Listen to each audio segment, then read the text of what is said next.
Alrighty. What's cracking, folks? It's the Sunday night research stream over here on Back Nine Bets. We got the deep dark boys ready to rock and roll. We've got ourselves a Monday finish over at the Honda. Got a really random sweat. Was laying in bed last night and placed a bet on Erik van Rooyen and Jake Knapp to have the lowest round of the day today. And then EVR went and made like 8 under par in 11 holes. So that was really exciting. Good start to the Sunday.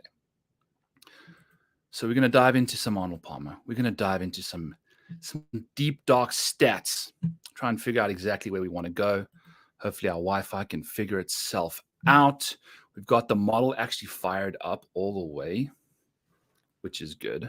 That's usually where we don't quite get it together in that department, but we have it figured out now. Wi-Fi seems like it's terrible. That's all right. Vault going to shut down. And then we're going to dive into it. Just waiting for this Wi-Fi to figure itself out. Looks like it's buffering on me still. Bruce buffering. But let's do this thing. I've got 1 or 2 things I forgot to do. But we're going to just, it's a stream. We'll just hang out, have a fun time. If you're not interested in hanging around the entire time, we can jump back in tomorrow. I'll have the timestamps for all the people that I spoke about, and we can go from there. That way you can kind of see exactly who you want to see and what you want to see, because it's going to be just a relaxing little stream that we're just going to hang out, do some fun stuff while I kind of just tidy up the model on the back end here. You can see what we're doing. I have to do some key stats. Oh, baby, this was the week I did this. That's great. Okay, so now I got to pull up last year's key stats real quick from the IAPI. What's up, Easy? In the Easy? Good to see you. All right, API 2023. Boom, boom, boom. I think I was researching this on the way back from Hawaii, which was a fun time last time this year. So we'll see how that goes. Okay. This is all from the Honda, as you can see, Shane Lowry's golden range over here. Pulling up the Arnold Palmer from last year. Totally forgot that I had to do this part of the model quickly, but it's okay. We're going to learn as we go along. I'm going to pull up the Arnold Palmer on Data Golf here quickly as well. Make sure I get all that right stuff in there. We're not going to update anything. Pull in some key statistics, and go from there. Okay.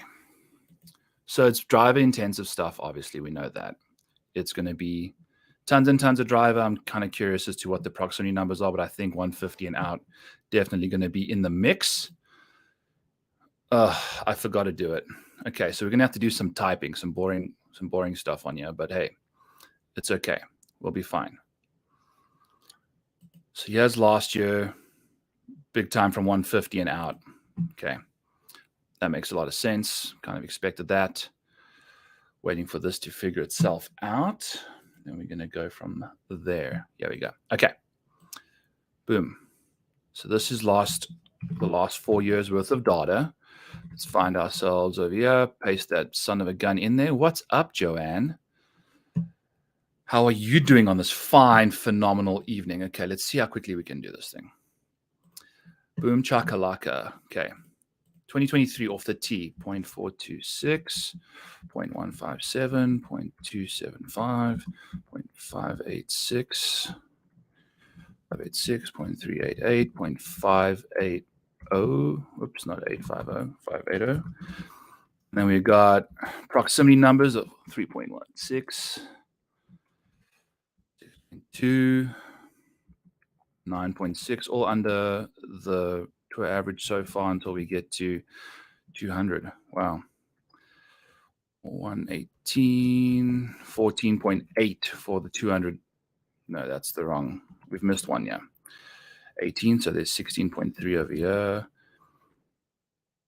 14.8, 5.2.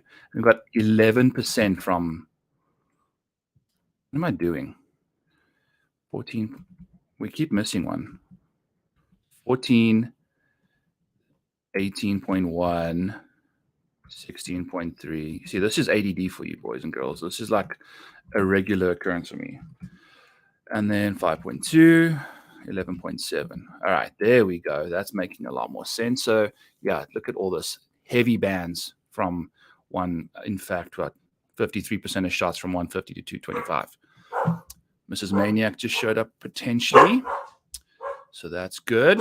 Kind of get that out the way. What's up, Darbo? Camera looking. Yeah, the green is good. Green's a nice color. Like it gives off the best lighting. Oh, thanks, John. Hey. This is my first show as Golf Rider of the Year. Isn't that pretty cool? So I appreciate that. This is from Data Golf, Darbo. Data Golf. Then we got to paste one or two more things in here quickly. 0.67 scoring average, 7,326, 287.2 for driving distance, 54.6, 31.6, 0.43 missed fairway penalty, green regulation rates of 58.4, and then penalty strokes 0.63, pretty high. Obviously, it's Florida. Let's go to 2022. Pull in that stuff. 0.189. Wow, that played difficult that year. 285.9. 36.8. The driving distance isn't far. If you miss the fairways, yeah, you are screwed. Fairway width, 33.42, 54.7, 0.59. I may have to take a quick 5 or 10 minutes from the show just to deal with Mrs. Maniac quickly. Say hi and bye. She's been out all day, so we might have a little intermission here at some point once she gives me the green light and ready to just say hello quick. But that's going to be in a little bit. 2021, got to fill 3 more out, and then we're going to be right in the mix. We can do some model settings quickly. I appreciate y'all being in here. Okay. Data Golf. What's up, Vince? Doug. The show is phenomenal to help train the brain. PJ DFS. Thanks, Doug. Appreciate that, man. 2021. 106. 7345. 281.7. 55.2. 30.4. I'm liking Jake Knapp at this golf course, by the way. I think that's going to be really interesting to see what he can get up to. I also bet him at 90-1 last night just for a little fun little situation. So if he can get hot around the bear trap and kind of just finish his stuff up, that'll be very nice for us. Matthieu Pavon didn't quite get it together for us. It was brutal. 2.8. Jesus. It was some tough years back in the day. Also been weird. We haven't had the best weather to kind of defend these Florida golf courses or even the West Coast. We've had some really weird weather. We had some weird weather in Arizona. Like, if Liv has got billions and billions of dollars to throw around, I would not be surprised if they are messing with the solar system. Put your tinfoil hat. We would have thought we would have said something like that on the show. So, yes.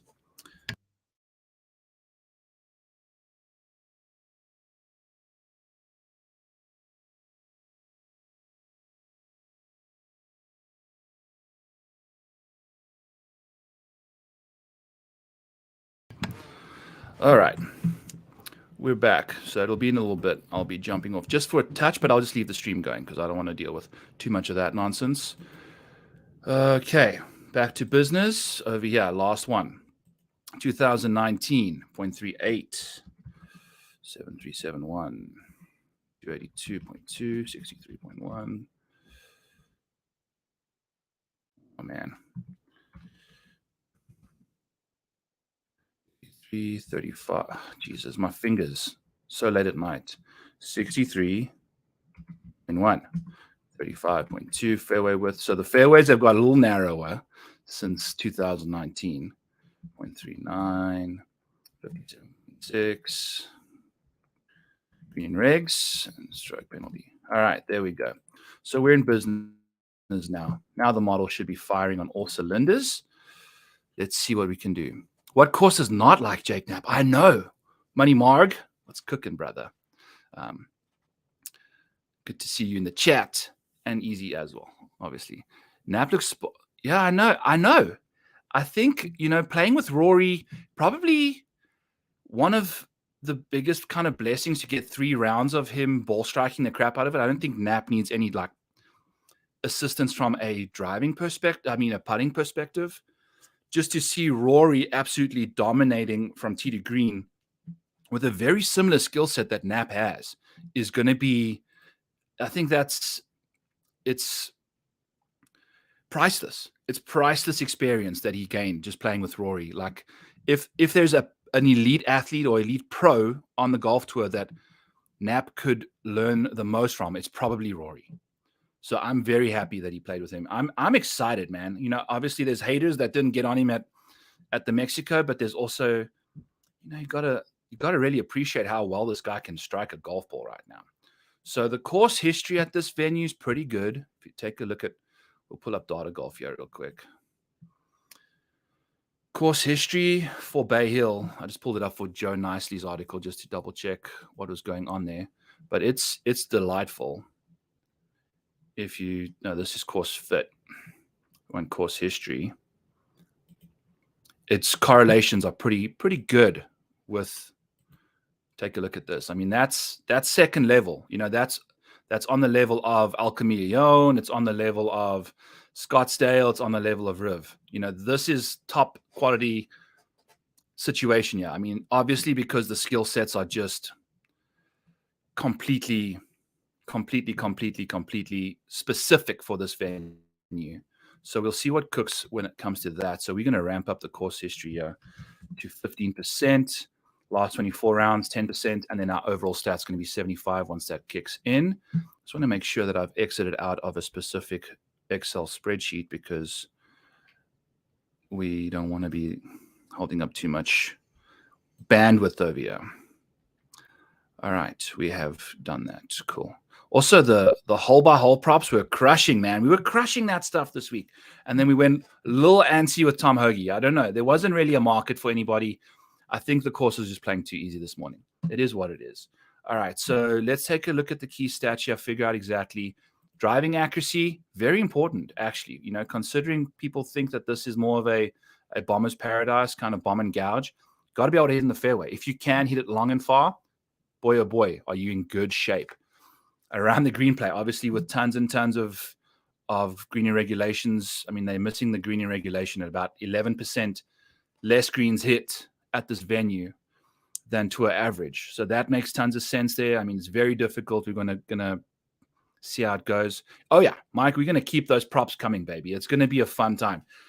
I think at this course in particular, there's some very nuanced holes. If guys can hit fairways on specific holes, I'm sure we'll find some good props. Okay, so approach play. Wow. So pretty much everything outside of putting is above average on tour average, but as always, approach play is going to be key, especially from that 150 to 225 range. We're going to see about half the shots come from there. We're going to see about 2/3 of shots coming from 125 to 225. So hardly any wedges, a lot of mid irons, all that jazz. Around the green, going to be very important this week. Out of the cabbage, lots of cabbage. So let's figure that out. Had a decent amount of that for PGA National already. Bogey avoidance is going to be important. I think the par fives, we've got tons. We got all four. We got 4 par fives. Where's my holes? Where's my holes tab? Yeah, 1, 2, 3, 4 par fives. Absolutely. So that's going to ramp up some par 5 scoring for us. Jump around you a little bit. Okay, par 5 scoring. No, we're on the wrong tab. Slowly getting there. Back to business. Yeah, there we go. Okay, par 5 scoring. We want a bit more of that. So we're going to ramp that up to about 15%. If you cannot take care of the par 5s on this golf course, you're in trouble because you got to make birdies on those holes because you ain't making birdies anywhere else. I'm not going to go back to the holes. It's a million different tabs away. So now when you kind of figure out how to get down on the bogey avoidance rate, we're going to leave that a little bit. Congrats on the Pulitzer, TDAC. Thanks, Kev. I appreciate that, my friend. Quite funny. Funny how the world works, man.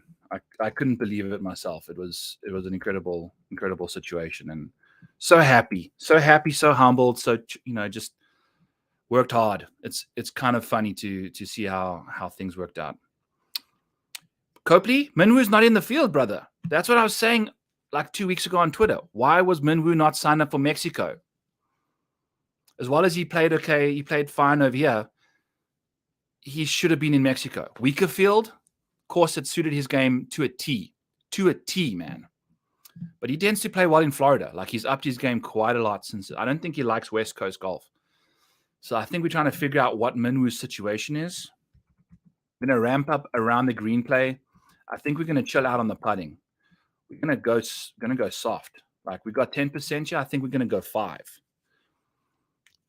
I think we're going to probably, that's going to skew Scotty so hard. It's going to skew Scotty so hard. We also got to ramp up off the tee for a bit of everything.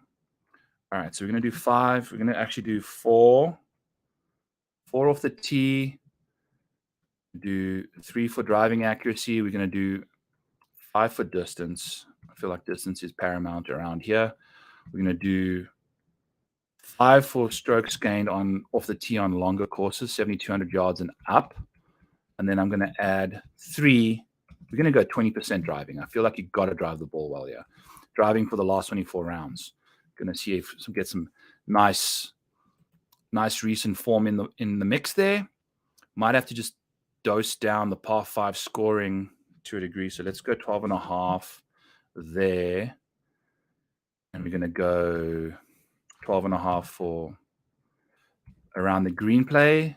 And then we're going to have to figure out what to do with the putting. So let's maybe just going to go 1% across the board. For Bermuda on the last 50 rounds from 5 to 15 feet. Bermuda just in general from 5, in general on all surfaces. Recent putting, last 24 rounds, 1%. And then just in general putting, we're going to do on all surfaces, 1%. And then we're going to do just strokes gained putting from 5 to 15 feet, 1%. And then we should have 100% here. Yes, we do. And we've got a total of approach for 40%. That's a lot. Oh, maybe that's why our situation's a little wacky. Not really that into approach play this week. I think 35% is fine. 40% at PGA National was essential. I think we can go back to some around the green play, a little heavier, back to 15, and then we can go par 5 scoring 15 again. Oh, not 51. 15. All right. And this is like my favorite part of putting a model together is seeing what happens. So we kind of had it for PGA National over here. Let's get this out of the way. We had the model for PGA National ranked. So Patrick Cantlay would have done better at PGA would have done worse. He was 5th in the model for PGA National, 3rd for this one. Cameron Young drops from 4th. Cantlay jumps above Brendan Todd. I'm going to have to make sure that that's correct. Oh, you know what's going on? We've got some maniac overrides, most likely messing up some stuff. And then we're going to be right in the mix here. All right. We're almost there. Maniac overrides. Yeah, there's a Brendan Todd probably on this somewhere.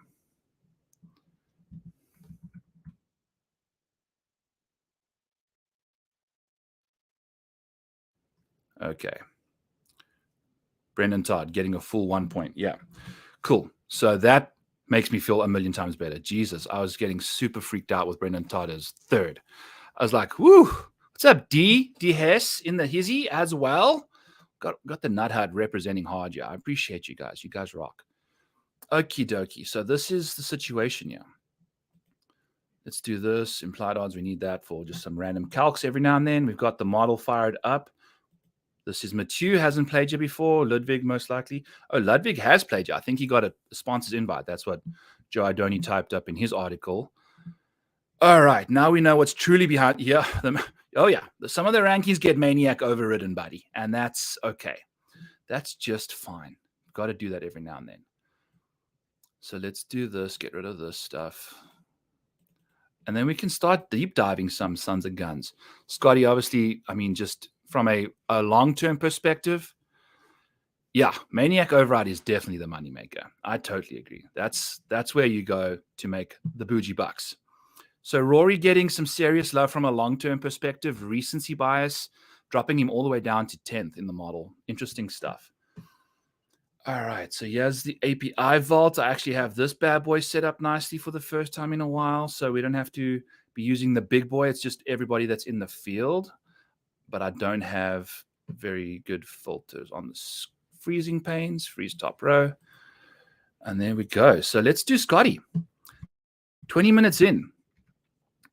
Kind of get the feel, yeah. We're going to be looking at course history. I guess we can do that too. We can kind of just catch a quick feel for course history. And some comp courses I'm looking at are Murfield Village, Quail Hollow. So basically courses with tough driving, thick rough, long iron approach play. So basically Oak Hill, Olympia Fields, Quail Hollow, Murfield Village, those kind of places. Memorial Park golf course there that they play down in Houston where Tony Finau usually plays. Also, Tony not in the field. The only guy I think that was eligible that decided to not play this week. I think he's playing in the Pro-Am, which doesn't make any sense. So the best course history at Bay Hill Club and Lodge, Z2A, is, wow, we got some serious gaps over here. Let's get rid of these player IDs. Okay, so it's Rory, obviously. He's going to be super chalky. I mean, the guy's he just drives it so freaking well around you. Spieth, interesting. I'm kind of curious as to how he's got it done around this course. I can't imagine. He hits it dad strength far, actually. Scotty Scheffler, third in the rankings here. Sungjae Im, boy, that's going to be fun. Hopefully people swoon over that course history because he ain't hitting the ball well at all right now. Cameron Young, Matthew Fitzpatrick, Chris Kirk. Some Florida boys, the guys that played well at PGA National. Max Homa has played nicely here, but he's not playing good golf. Kitty, he was the reason we came second in a big GPP last year. Yeah, thanks to Kurt. We had him at I think 2% ownership. So that was good. And I think we had a few other guys like Cantlay finish inside the top 10 late on the Sunday. Patrick Cantlay played nicely here. Hovland's obviously played great. In 2022, he pretty much almost won this tournament. Just couldn't get it together. That was when my second article for Rotoballer. I'd just come off of a Daniel Berger implosion. Then I hit Viktor Hovland the next week, hoping he could take care of it. Just missed out. It was like a rough, good start, but rough to my riding career there. Speaking about the Politzers and stuff. I think so. I think people are going to expect that he can ball strike it to death here. His putting is completely shot right now. It's completely shot. It's completely shot. I'm going to pull up Rory once we get a chance here. So we've got all the stuff we need to deep dive some Sons of Guns. Let's do Scotty Scheffler. Let me make sure I've got him in the mix here. Scotty Scheffler, 23 minutes in. Boom chakalaka. That's my new phrase for some reason. Boom chakalaka. Darbo, you can start saying that on your show. You know who's also broken is Tom Kim. Anyway, I'm not going to get there. Scotty Scheffler. Let's make it 24 minutes because we kind of stop a little bit there. All right. Scotty doesn't know how to putt. But Fiona and me get a top 10 every Sunday. Scotty Scheffler. He's not an event. He's a human. We want that. Sheffy. All right. Here we go. So, first, 4th, 15th at API. Great stuff. Couldn't putt when he finished 15th. That was in 2020. Putted okay-ish for Scotty Scheffler standards in 2023 last year when he finished 4th. And then when he won, he gained strokes putting. So if Scotty Scheffler can gain strokes putting, he wins tournaments. He hasn't been. He has not been. So we're going to have to see. Maybe the Wheel of Death can give us an opportunity to kind of scroll down the board here at some point, but we kind of want to look at Scotty Scheffler. In the meantime, let's go back here. Comes into the week with the best recent form. Driver's been amazing. Approach, obviously, ball striking around the green play, all amazing, blah, blah, blah. if you're going to be betting Scotty Scheffler, top 20s, I mean, but that's going to be negative like 350 at a golf course like this in a limited field. Thank you for finally showing up. There we go. Okay, let's get to business now. So the last little while, I mean, as you can see, Riv, when we were on Scotty for an outright, he decided to have his worst approach week, obviously. So that was good for us. Still finished 10th somehow. But outside of that, the guy's been ball striking it to pieces. Amazing, amazing golf. Amazing, amazing golf.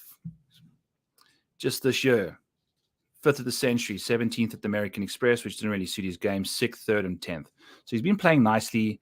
I think a top 10 bet is definitely on the cards, even at negative odds.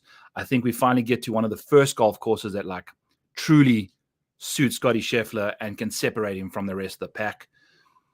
I think it's going to be a fun week of golf. Finally, maybe we can get a winner that's maybe if Shane Lowry wins this tournament, we finally see someone, but I don't think he's going to get it done. I don't know if Shane's going to get it done. So Scotty at plus 650. Oh, that's a good idea. I can pull up better golf odds, by the way. Shout out to them. Got odds out for us. So we pull up that stuff. If that stuff is up on Sundays, I'm going to be excited. So Scotty's been adjusted to plus 750. That's nice to see. Can take a look at this. So better golf odds, a little local sports bookie. That's been awesome. Typically has some of the best odds as well out there. He doesn't lie about his name. And it's been good. Rory plus 950. Hovland, 1250. Plus 1250. Cantlay and Xander plus 1250. Ain't going to those two. Max Homa not going to him at 20. Collin not going to him at 20. Spieth not going to him. I think our first click is going to be Willie Z. So we'll have to see there. But we'll deep dive a few guys, go from there. Scotty Scheffler plus 750. The way the putt has been going, I don't think it's going to bounce back. He had his best chance of gaining strokes putting in Phoenix, and he kind of shut it down his leg on Sunday, despite just going berserker mode on approach. Tough scenes. He had his chance. I think he missed the boat there. So Scotty's going to be a great play for a top 10. Love his consistency. Can't do him for outright. I just, not at that number, not single bulleting Scotty. As you can see, the win percentage is bordering. You got to hit Scotty Scheffler back-to-back times if you want to make your money back on him over the last 12 months, if you bet him to win every single tournament, which, some people maybe do. I don't know. Patrick Cantlay, second in the model, 28 minutes into the show. We really appreciate everybody in the house. We're sitting at like 315, 312 subscribers. In August, I had 180. You guys are just amazing. I just want to shout you guys out again. Just really, really awesome of you to all tell your friends and family about back 9 bets. And I think the Sunday research stream has really helped a lot. So we cannot get out of the cell. This computer of mine is balls ass slow today. I'm going to close a few more tabs. I think we've got the PGA Tour tab open. Let's close this tab. Make sure we just close a few tabs out here.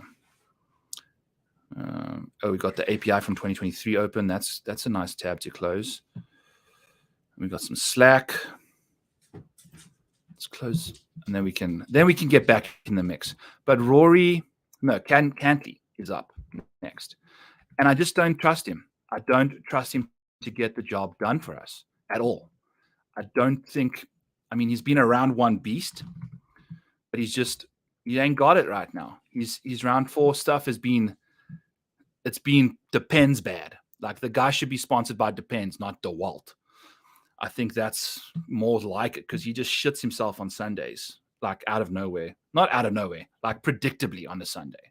Take a look at Cantlay over here if our model lets us finally it needs to get its stuff together. It needs to warm up a bit, yeah. John, JT is back. We got Cantlay, Xander, JT, all playing exceptionally consistently good golf. Neither of them strike fear into my heart thinking they're gonna win. Take a look at this from Cantlay. It's red. It's the red wedding if you just filter on round 4 for the last little while. It's disgusting. He's lost In 2024, just shy of 12 strokes in 4 rounds of Sundays. He gained a bit in the BMW Championship, but that was about it. It's not been good. It's the putters let him down because that's what's been happening, and the approach plays let him down. Whew. We'll see. Is Wyndham back, or was that a Pebble thing? I mean, dude, I don't know if Wyndham is ever back. I'll put that out there. I think Wyndham Clark is more so a guy that I'll save that. He's in the field, right? Obviously. Holy cow. This model of mine is being a little pedantic right now. I'm closing some more tabs quickly. Just so we can make sure we're rocking and rolling here. I will just answer that then. I think, Wyndham is like this guy that just shows up, does like 3 or 4 shotguns at the party, and then steals the show quickly, but he's like one of the first to black out. If that answers your question on Wyndham. He can, if he's feeling it, if his wife pissed him off enough, he can show up in like a really bad mood, not really do anything. If he's having a good time, I think we can really see Wyndham Clark doing his thing. Yes, showdown for round 4 today, by the way. We've got Shane Lowry, Minwoo Lee, Austin Eckert, Kevin Yu, Victor Perez, and David Skins. 1, 2, 3, 4, 5 of those guys are currently level par or worse. So that was 61 people in the 20 entry max. Fun times. So we'll get to some more of that in the Irish goodbye, but more of like the Guinness goodbye, I think, like just black out, just on the couch. Cantlay, API 2023, 4th. Had himself a round 4, flew up the leaderboard after butchering a round 3. What has he done in the past? Hasn't, only played here once. Okay. The ball striking off the tee. I mean, this golf course suits his driver so well, but look at the driver. It hasn't really shown.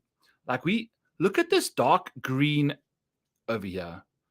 If we go to, since the Arnold Palmer Invitational last year, like the driver was sensational from the waste management through just about the Open Championship. Still very good going into like the FedEx, the BMW.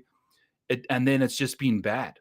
Like he hasn't gained over a stroke per round off the tee outside of 1 round at the American Express when he was pretty much getting very close to averaging that in 2023. So that's the problem with him. Yeah. Did Darbo not get a single 6 for 6 last week? Good. I hate to see you hurt, Darbo, but I love to see it too. So Cantlay, the driver's kind of off the map. I don't know how that's going to work out. We saw him struggling at the Farmers off the tee. The approach play, I think, the Genesis, we saw him play nicely there on approach, but the driver's still, I think we're just out on Cantlay entirely. I mean, he had to gain 6 strokes in the first 2 rounds, 7 strokes in the first 2 rounds putting, just to get himself in the mix at the Genesis. That was the thing. So I don't see his driver bouncing back, especially just the way it's going to be a wait and see situation. Since the Century, it's kind of gone off the boil. Now the Farmers, he's never played well at. Maybe that's why. But even at Pebble, didn't drive it well. Even at the Genesis, it wasn't sensational. We're looking for elite driving capabilities right now, and it's not that good for Cantlay. So he's out. We are not in on Cantlay this week. I'm going to do some color coding here just to kind of remind myself of who we like. We like Scotty as green is not go, obviously. Yeah, Fowler's lapping small hands. Small hands, yeah, anyway, we all leave that alone.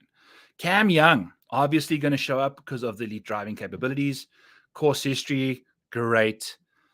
Where's Cam Young right now? I mean, let's go. I'm not just going to go scroll down to middle of the pack of the leaderboard. Here's Cam Young, T8. What's he done today? Lost strokes putting, gained tee to green, shocker. So that's basically Cam Young's situation. Finished off, pretty much gained all of his strokes putting in round 1, most likely, right? Round 2 putted nicely as well, and then since then hasn't done anything. But the tee to green stuff's been good for Cam. Nothing crazy, just good. But I don't think this course is kind of going to be the course for him. We'll see. Look at Knapp. I mean, if Knapp, sorry for a little tangent here, but Jake Knapp sits in third place right now with Austin Eckroat 2 shots ahead of him, EVR in 14th at minus 14. So if Knapp can get a birdie, or if he can get 2 birdies on 16 or an eagle on 18, so you go birdie on 16, birdie on 18, or somehow just try and eagle 18, potentially birdie 16, he can get to 15, and then Eckroat has to go through the bear trap. And Eckroat, we saw, I think it was at the FedEx St. Jude, that he kind of had a massive situation out of the bunkers. Like he sculled 1 or 2 of them. I'm also a little concerned about his Norin. He's only had 4 good holes and he's 4 under par. He's 3 under par on the 2 par 5 so far and birdied the 5th. Like gaining incredible amounts on the field in that range. So that's crazy. But I think EVR's total is safe. If anyone does get there, it's going to be a tie ball game. Knapp's got a chance to get to him, but I don't think he goes 3 under par in the next 3 holes. Complete tangent, but we were trying to look at Cam Young, and we saw him all the way down in 8th place here. But yeah, I mean, just not outside of that incredible round 1. I think you bet Cam Young in round 1, yeah, for sure. Take a look at what Cam Young gets up to in round 1, folks. It's going to be completely opposite to what we're going to need. Dietrich adjusted putting for the 6 putts. Dude, that was disgusting. And I think if you think about poor Dietrich, I think he's just been beaten up. He's such a good golfer that just could never finish off a tournament. And I think it's got to him.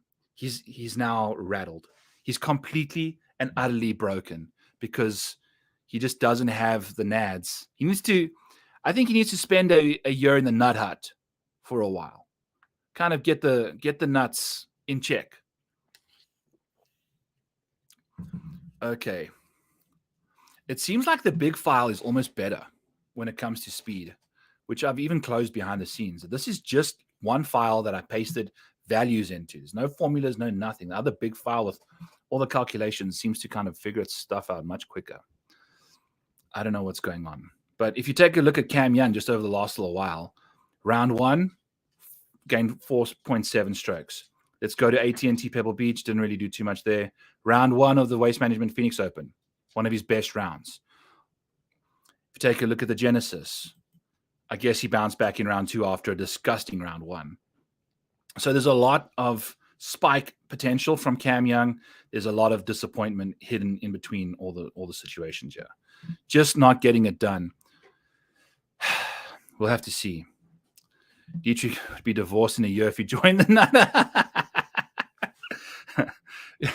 I guess. So maybe that's good for his game. Maybe it's good for his golf game to do that. All right, so Cam Young, let's filter back to when he played here in 2023. Cam gained off the tee every single round, about a stroke at least. Round 1, take a look at that. God damn. Across the board, gained pretty much a stroke in every single category, gaining 5.2 strokes total in round 1. Cam Young is an absolute must bet for round 1 leader at this golf course, and round 1 showdown, and round 1 scoring. If we get like a nice even money prop for under, say, under 69.5, under 70.5 for Cam Young, I feel like that's a smash button in round 1 for him.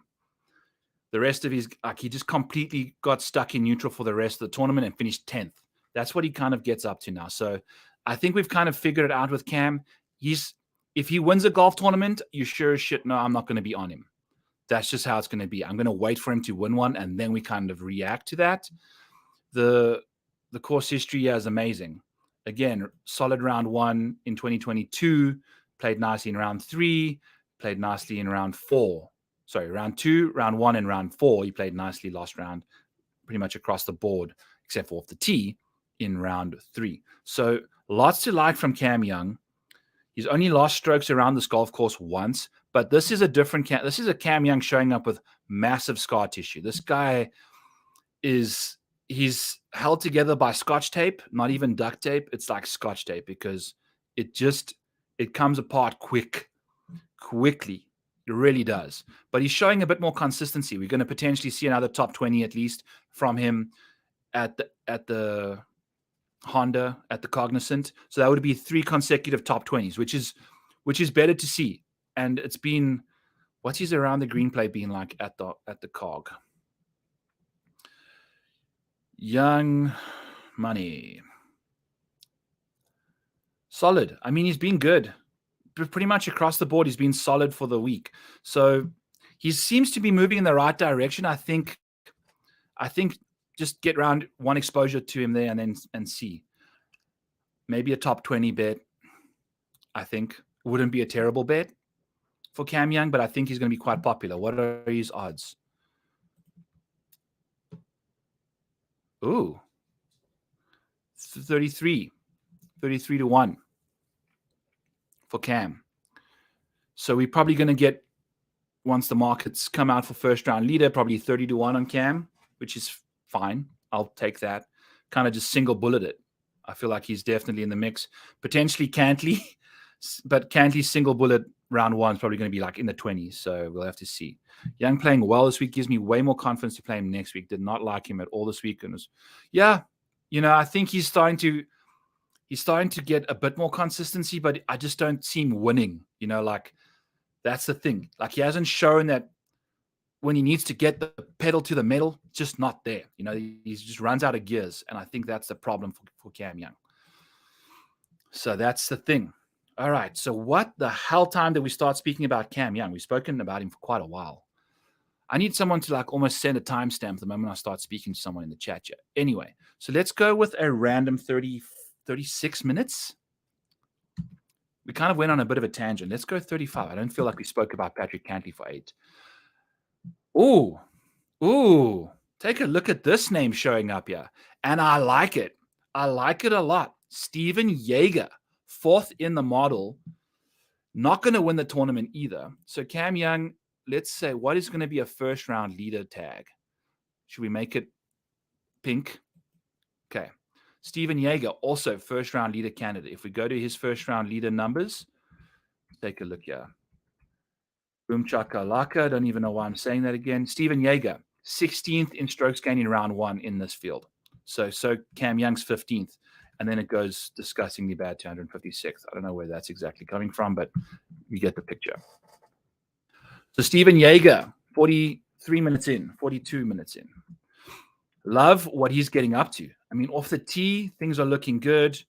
In general, I think we're not going to be seeing too much good stuff from him in the last 24 rounds. That's okay. He's pretty darn good when it comes to just what's kind of popping for him. Does he have a model override, or he's good around the greens? Okay. He's good on Bermuda from 5 to 15 feet, much better. He's much better on Bermuda than just normal putting. So that's good.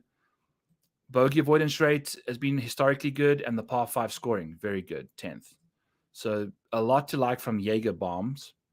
Just want to make sure that he's not sitting at power ranking, smallest to largest.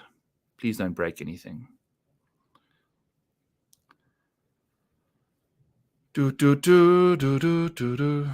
Let's see. Jaeger could play the Connors role when Bryson was. Yeah, I think that's the thing. Like, oh, and guess what? While the model loads, let's filter on strokes gained off the tee for the week. Stephan Jaeger outgained Rory in the 2 rounds before he missed the cut. Lost a crap ton on the greens. It's the second time he's led this tournament in strokes gained off the tee. Yeah, Jaeger is a problem. So this is the safe model where Jaeger doesn't quite pop up until like 12th, but I think he's had some spike. I think that's what it's really liking is the spike potential from Jaeger. If you take the 75th percentile numbers over the last 24 rounds, Jaeger's got a lot more spike rounds in there, which I think we're going to see once it filters itself out. Like the ball striking has been solid for him. Not quite Scotty level, and so the putting as well. Like he's had some spike putting. I don't know, maybe he seems to like Bermuda versus baseline, which I figured maybe he'd putt better on Poa since he had some success out there, but maybe just playing good golf in general.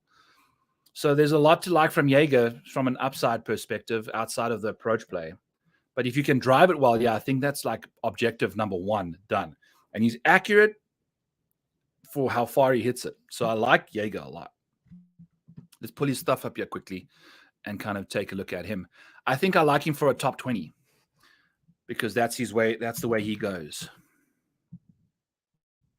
I'll pull up Jaeger's stuff here. His top 20 numbers are impeccable.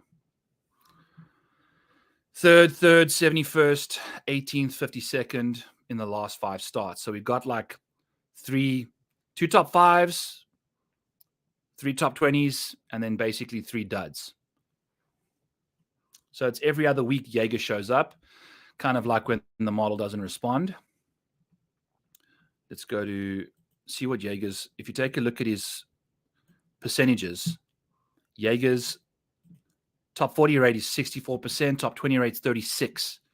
It's lacking once you get to top 10, top 5. So I love him for a potential top 20 this week. It seems like he's kind of booming or busting in that situation. So I love Jaeger. T20 option. Going to put a little note here quickly. T20 consideration. Obviously number dependent.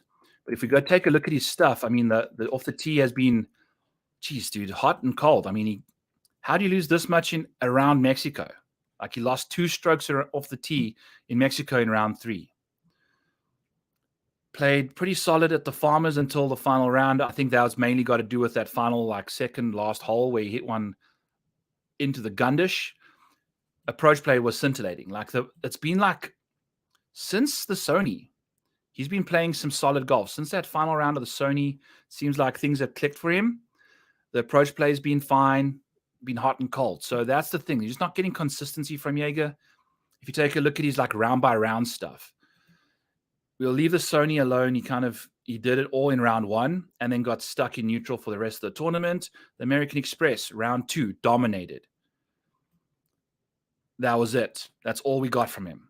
Then we go to the Farmers, round 1 and round 2, gained a casual 9.25 strokes, and then nothing. So that's the thing with Jaeger. Played quite nicely at the Mexico and then had the dud of a round in round 3. So he just doesn't have 4 consecutive good rounds. And I think that's going to be a problem for him going forward. He needs to start playing more consistent golf. But I love him. I love him for a top 20. I think we're going to see some good numbers from him there. Never played well yet, but look at off the tee. Wasn't good in 2022. He's not the same driver of the golf ball right now. So I think we can totally expect different stuff. He's gained tons of distance in the last little while. Yeah. His best finishes have been on the long courses. Farmers, Mexico, Rocket. Exactly, Spaz. Exactly. Okay, 48 minutes in. Let's speak about discussing brother number 2. So basically everything I've said about Cantlay is the same with Xander. Just what on earth? What on earth? Take a look at this top 40 rate. 89% of the time. Top 20 rate, 68% of the time. Top 10 rate, not nearly as elite as the rest of the gang around him. I mean, Scotty's obviously top tier, but Xander, bro. I mean, he's been playing good. Recent form, 3rd in the field.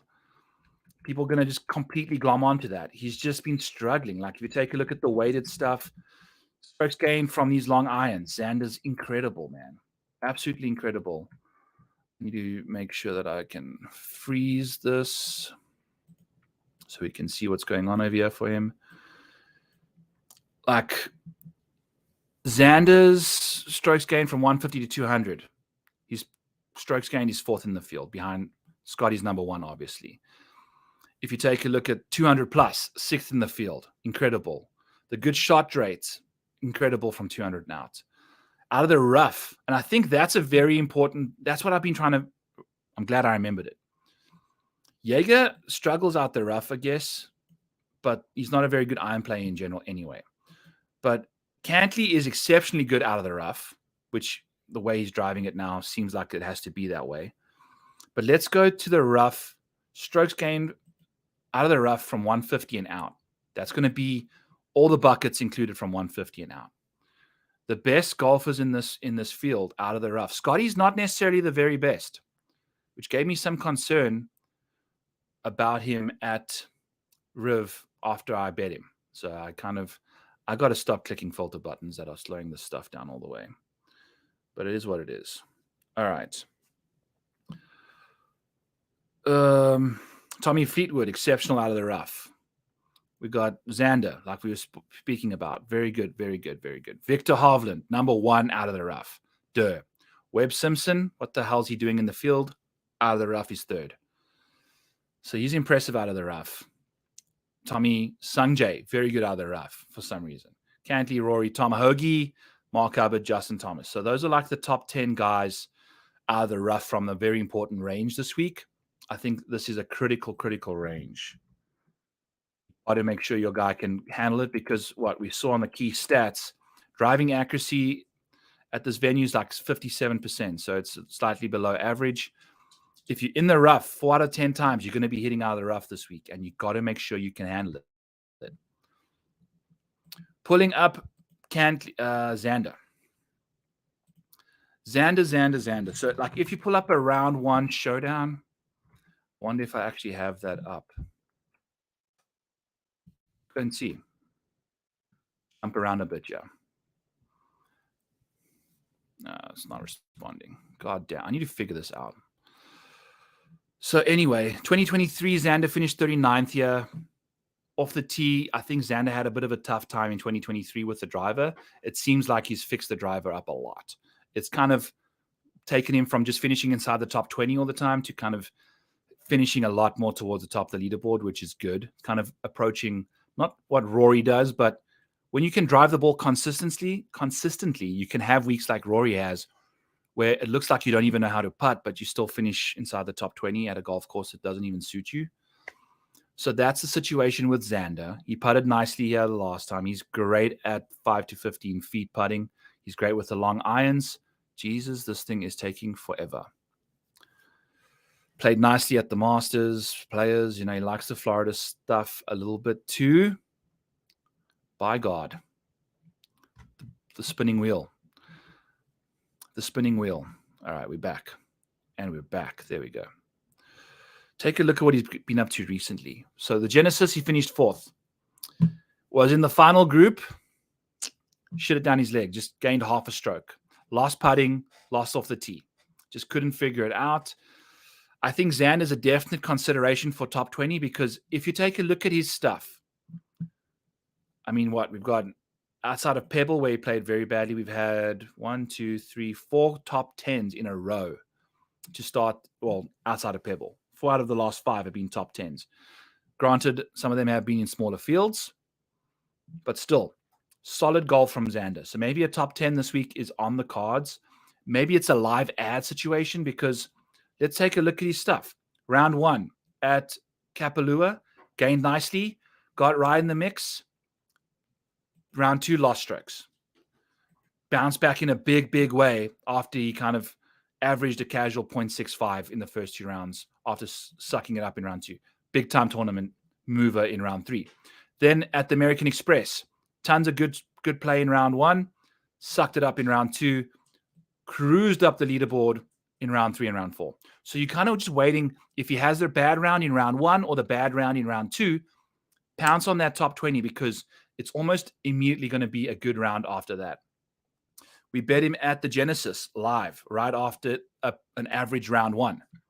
Boom, check that out. 4.5 strokes gained in round 2, 4.2 in round 3.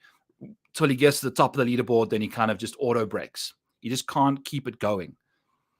If you take a look at what he got up to at Torrey, just never got out of first gear. Gained 3 strokes in round 1 and then never eclipsed 2. So just did okay at a golf course that really suits him well. But the driver has been great. Since the century, Xander's averaging 0.6 strokes off the tee, which is much better than what he typically does.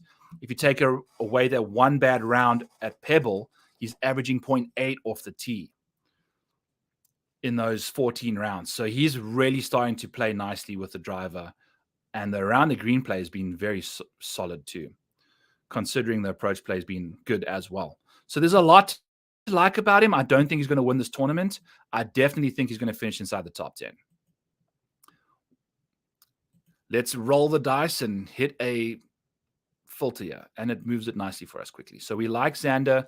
What are we going to bet him? Top 10. Boom. Top 10 consideration. Make a quick little note. Top 10, potentially live, or if nice enough number presents itself. But I don't think so. I think at 14-1, we're going to get very close to, in a field like this, not the best odds either to start off with. What has Xander's situation been over the last little while? Top 10, top 20 market. That's where you want to bet him historically over the last 12 months. Makes a lot of sense. He's doing that more than half the time. So I think if we can get plus money, I doubt his top 20 is going to be plus money. It's probably going to be sitting about 175, minus 150. Plus 10, we're probably going to get plus 125-ish on him, which I'll be down for. I think, I don't know. We'll see. We'll see what happens. But I think he's more of a live ad. Wait for that bad round, grab some value, and then go. The same goes with Justin Thomas. If we take a look at JT, he's playing good golf. He's playing really good golf, but just not getting it done. Like the T5 rate, only 5% in the last 12 months. I guess we can look at his recent form. That's going to be way more important than his last 12 months because he's found himself this last little while. Dietrich's in the field this week. Oh, boy. Oh, he's in the field. Byrne's going to be popular. Yeah, I would imagine. He's been playing great. He drives it well. I don't know. I don't know if this course suits him, though. We can take a look at Burns when we get there. What's Burns' situation? Yeah, he's doesn't grade out well from a. Where's Burns? 23rd. It's going to be a hot minute till we get to Burns, but maybe we can jump on him as a quick little tangent here, Spaz. So JT, since he started the year, we've got really good rounds leading into at Riv. He just lost the plot playing with Tiger. I think that was just too much going on. Just didn't figure it out. Just nothing showed up. The putter was ass, the irons, the driver, everything shit. I mean, the guy lost like 4 strokes basically in 2 rounds. That was not good. After pretty much averaging, let's go from the Nedbank in December, my South African, the Africa's major, baby.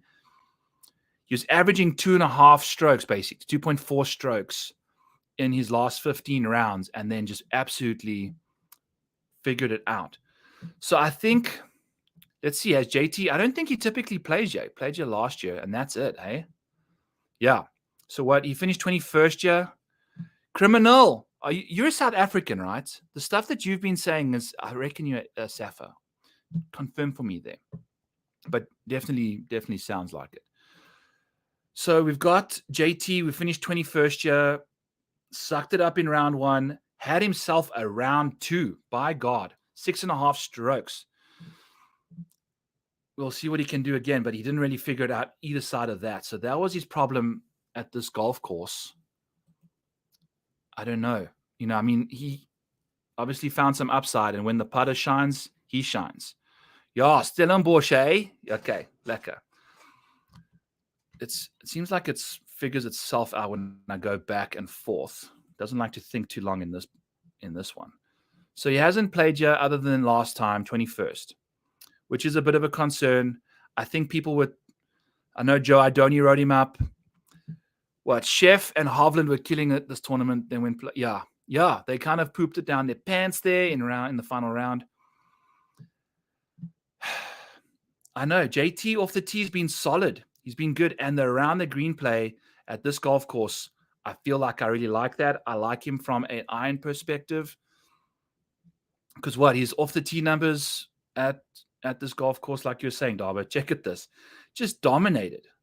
For the final 3 rounds, it was a masterclass in driving. So he really got into the groove. And I feel like he's driving the ball great again. Make JT's driving great again. Should be the campaign for 2024. And it is. We just need to see the putting. But the thing is, these fast greens, they can kick your ass in a hurry. They can kick your ass. JT, let's take a look at his splits on approach. Weighted proximity numbers are bananas good. Very good out of the rough with the wedge. kind of drops off to 11th out of the rough from 150 and out, but he avoids bad shots really nicely out of the rough, which is important here. There's lots of what you got, lots of hazards around the green in Florida here, which is important.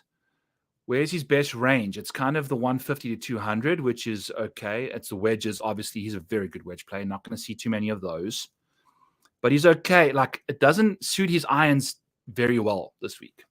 Actually, we see a lot more in this range from 150 and out that JT's not necessarily the very best at, but he's pretty good out of the rough, all things considered. Hits a lot of good shots. So I don't know. And also, this is including like the last 12 months. JT hasn't had it like figured out yet. Like, we'll have to see. I mean, he hasn't had it figured out over those 12 months. He's kind of definitely jumped back into form the last 24, which, I mean, he's got the 6th best recent form. So I think Justin Thomas, if you're going to be looking to bet someone live, Justin Thomas, if he's like down the leaderboard, has the potential to just fly up it. And I think that's the way we want to bet JT this week as well. All right. We're in hour number 2. 61 minutes in. Let's speak about Ben On, who replied to me on Twitter. I mean, he replied to everyone on Twitter, but he was very nice. I just reached out to him and said, hey, everything's going to be just fine. Let's freaking go. But before we get to Benny On, Mr. Maniac just gave me a quick look here. I'll be back in a few minutes. Hang tight. I will try. What do we guys want to look at? I'll put the model up with some interesting stats for you guys. Yeah, you can kind of just see everyone's last little bit for you. You can do some of your own research. I'll hide my.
We're back.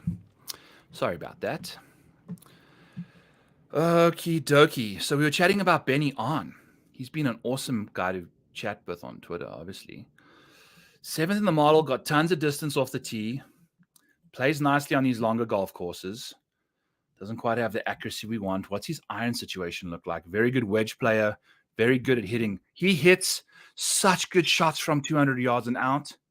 Did you see? He's hit, from just recent memory, I think he hit a 3-iron into the green on 18 in the final round of the Sony to like 14, 12 feet. Missed the eagle putt. And then he hit an absolute ripper of a 1-iron into the green on hole number 3 this week. A 1-iron. Just an absolute sizzle factory of a 1-iron. It was so freaking good. So he hits those long irons like a beast. He doesn't hit a lot of bad shots out of the rough. He's very powerful. But the problem is the strokes gained in general, they're like 27th from 150 to 200. He thrives with the wedges, which to me, we're not going to, that's like his best range. He's like a Justin Thomas. He's an Asian jacked Justin Thomas, but hits a lot of good shots from 200 now. So maybe that's going to help him. Maybe what's the par 5 situation look like for him? 30, yucks. So we'll have to see. But Byeong Hun is interesting. He had himself around. I mean, I bet him top 5 this week. Where's he sitting? Yeah, I think he's sitting 16th. We've also got a casual plus 500 on Sam Ryder sitting T16. So he can only have 5 other guys fly up from behind. And we've got a few.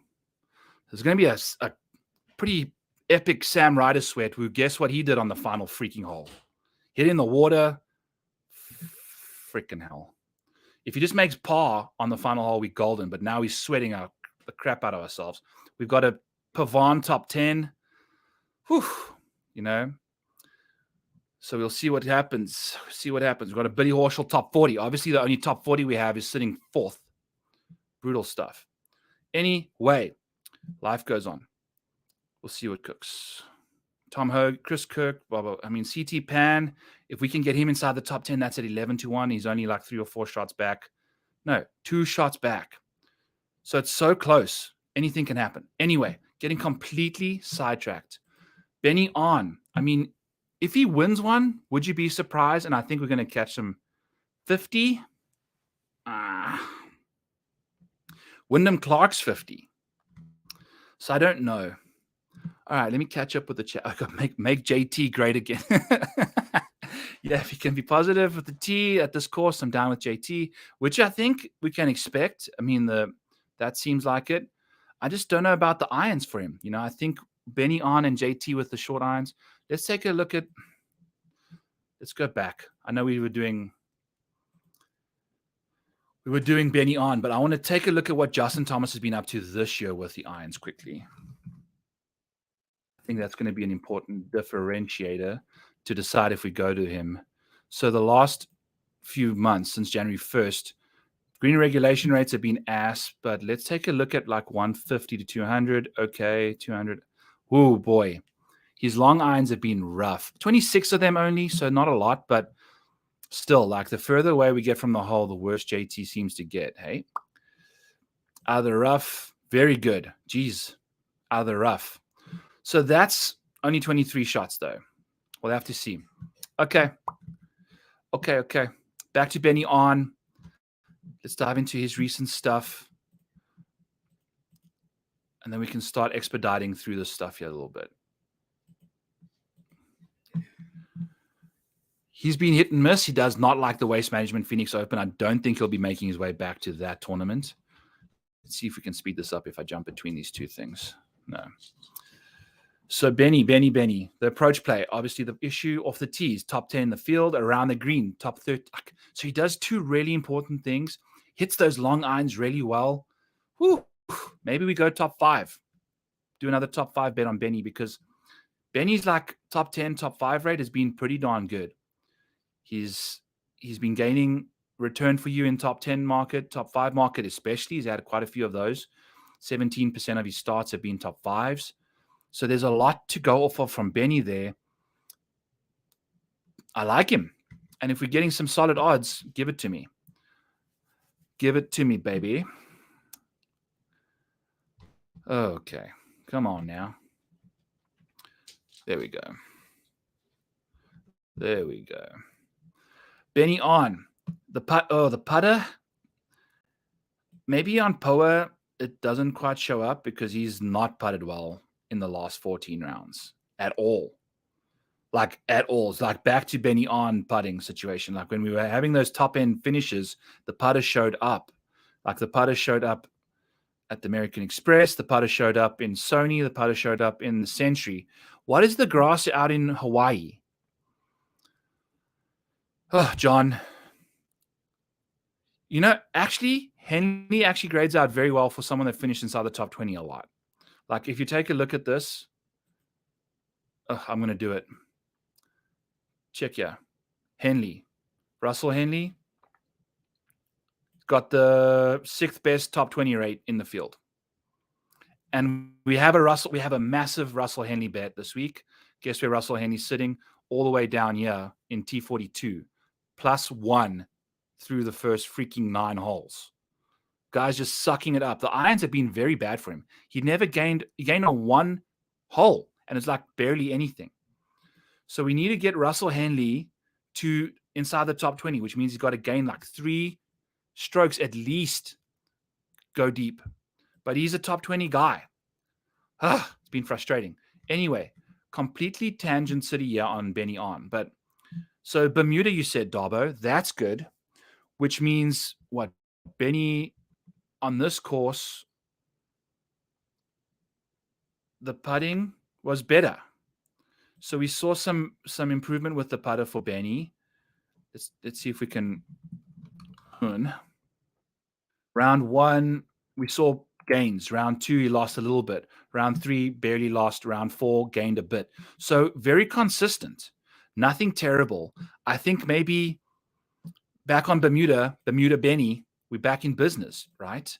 I think if you take a look at when the putting got bad for him, it was literally once they arrived basically in California. It's been bad. He had 1 or 2 spike rounds, but the majority of the time it's been negative. Starting to see some positive, like at least consistent. I mean, he wasn't losing as much as he has over the last little while. When you take away those 3 good rounds, the guy's losing close to a stroke on the greens in the last 17. So the last 20 have been. This is Justin Thomas and Benny On. Interesting. Let's just do Anya. Maybe that changes our opinion. Now we got to wait. God damn it. All right, so that's the situation with Benny On. We'll have to figure his stuff out. Trying to filter while this thing's loading. I'm going to buy myself a massive CPU at some point because this cannot keep happening.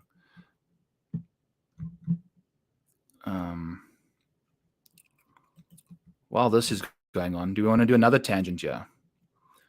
Talk about Waco Neiman at the Masters.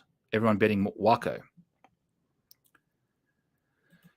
whose best finish in the last little while has been a 16th place. Take a look at this wonderful little thing I put together here. These are the best finishes in majors for the person that won that week. And it's pretty cool to see. We've got 39 winners because there wasn't one in 2020 for the Open. Back-to-back Open championships for Shane Lowry. The best finish that each person had that won an Open championship has been 37 times a top 10. It basically be a top 9. If you take away one of the top 9s, it's top 6s. And it's incredible. Like, you have to, if you want to win a major, you have to have been in the mix at some point. You have to.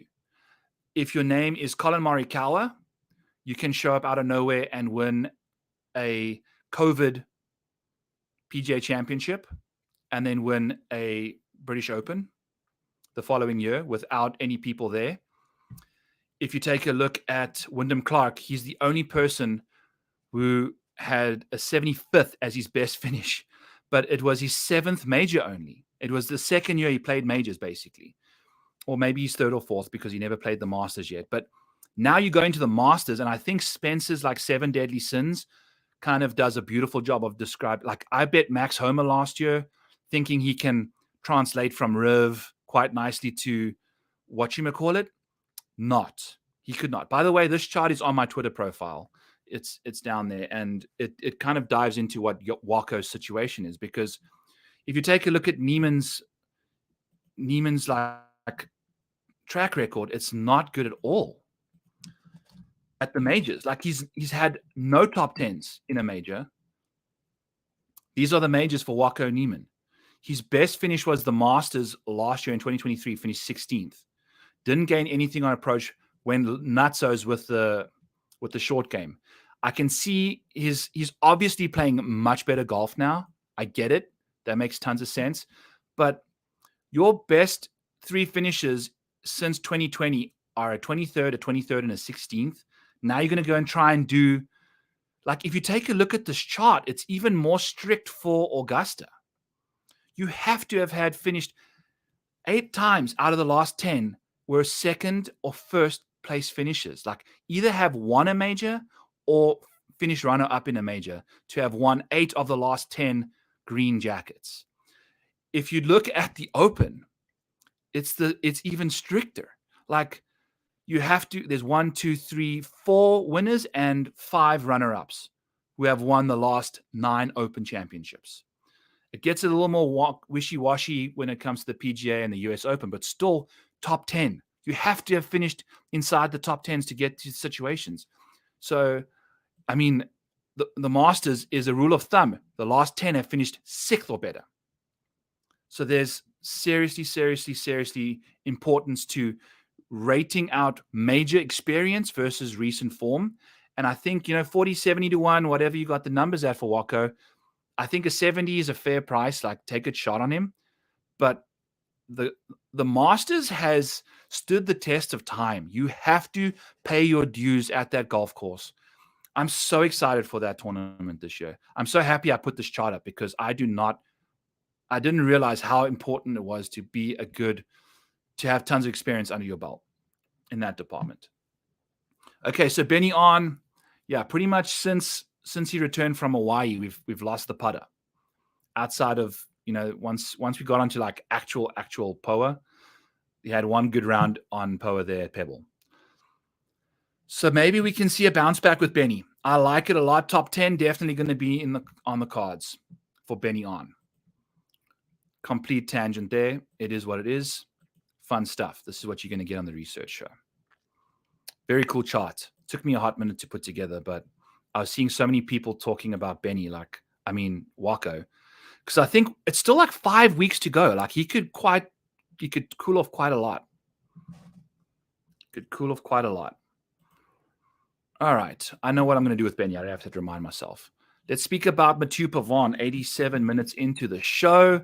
I appreciate you all for Mike. Well, Mike, the thing is, dude, what did you bet him at? Like, if you still got him at 45, 50, 70, whatever, I know DB's on him. I know there's tons of other people that bet him that I respect. I just kind of had the FOMOs, and I wanted to make sure I wasn't like panic betting him because I already have a Will Zalatoris future and a Cam Smith. I'm always going to bet Cam Smith at the Masters. If he wins the Masters and I'm not on him, I will cry. But Cam Smith checks the boxes for this. I just think the recent form has been horrific for him. So that's what we're talking about, yeah. All right, so let's talk about Matthieu Pavon, who also was right in the mix leading into round 3, hole 16, hit in the water. Boom. Oh, God, you got him at 33. Yeah. If you can cash out, cash out. Or you know what? Don't listen to me. Stick with your guns, guys. Stick with your guns. So Pavon's been playing great, still playing solid golf, no matter where you take this guy. The irons have been solid. The putting's been great. Typically his worst trait is off the tee and around the green. Doesn't have elite accuracy or elite distance. So I think that's going to be difficult for him at this golf course. But we thought the same about Farmers. Guess what? Wasn't an issue for him. So we'll have to see what Pavon gets up to. I mean, he's playing good. He's right in the mix again this week. If you take a look at this freaking leaderboard, look for the first Frenchman, and he's sitting, we were saying we need him for a top 10. We need a strong finish from him. If we can get a birdie or two down the stretch here, we can get inside the top 10 and cash that top 10 bet. But it's been approach play, it's been putting, and that's been for the tournament. So some nice stuff. I don't know about the distance with Pavon. That's the thing. Like, the distance it's when he really climbs into it, it goes 317, I guess, on the par 5 third. Another par 5, he hit it 302. But like on that hole, Van Rooyen, I think, hit it 340, but that was with some wind. So I don't know. It's soft golf course too, but we kind of, I don't know if this golf course suits him. But we said the same shit about him for the Farmers. So I don't know what to make of this guy. What are his odds? His odds are, whoa, way down here. Wait, I probably scrolled right by him. Oh, right there, 66.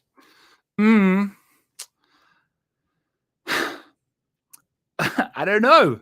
I don't know what to do with this guy. Maybe if we catch like an 80 out there, I don't know why I want to always bargain shop, but I don't know about 66 for him. Putting over the last little while, we're going to see that kind of pop up again. I think he started putting nicely. I don't know. You know, that's the thing, Dar, but I don't know what to make of this guy. We've been given a really good sample size of what he does well, and it's putting and approach. Can he do that well enough? Two very big questions this golf course asks of you. He does not do exceptionally well at. And that's around the green play and off the tee. So I think that's, geez, if he won this tournament, so be it. I would be shocked if he did. I don't know. You know, I don't know. Yeah, well, I mean, I'm not really looking at like round by round stuff. Just in general, like the green columns on approach and putting are pretty good for him there, especially at the Farmers and Pebble. And I think we saw the same stuff from him again when we playing down in Florida so far. So he isn't a region specific individual. I think he can play golf anywhere, but I think this golf course doesn't quite suit his game as well as we want. Adam Scott.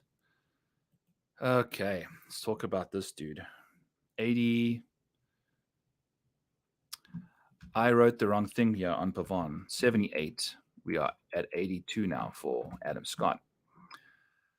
All right, a little sip of water, and we're going to keep going. Copley, I'm sorry, cuz. Did I kill you in the chat there? I didn't mean to bury you with the Walking Neiman, the Walking Dead. I guess we can call that chart. So that's Pavon over there. Adam Scott, let's take a look. I'm assuming he's got worse odds than, maybe not. That's Scotty Scheffler. We want Adam Scott at 40-1. If Adam Scott didn't win at the Genesis, I don't think he's going to win anywhere else ever this week.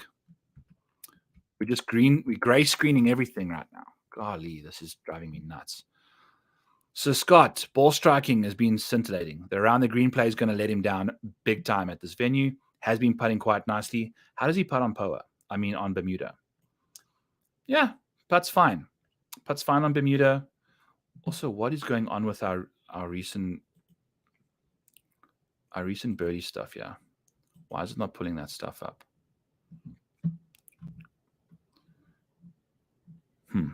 Anyway, we'll leave that alone for now.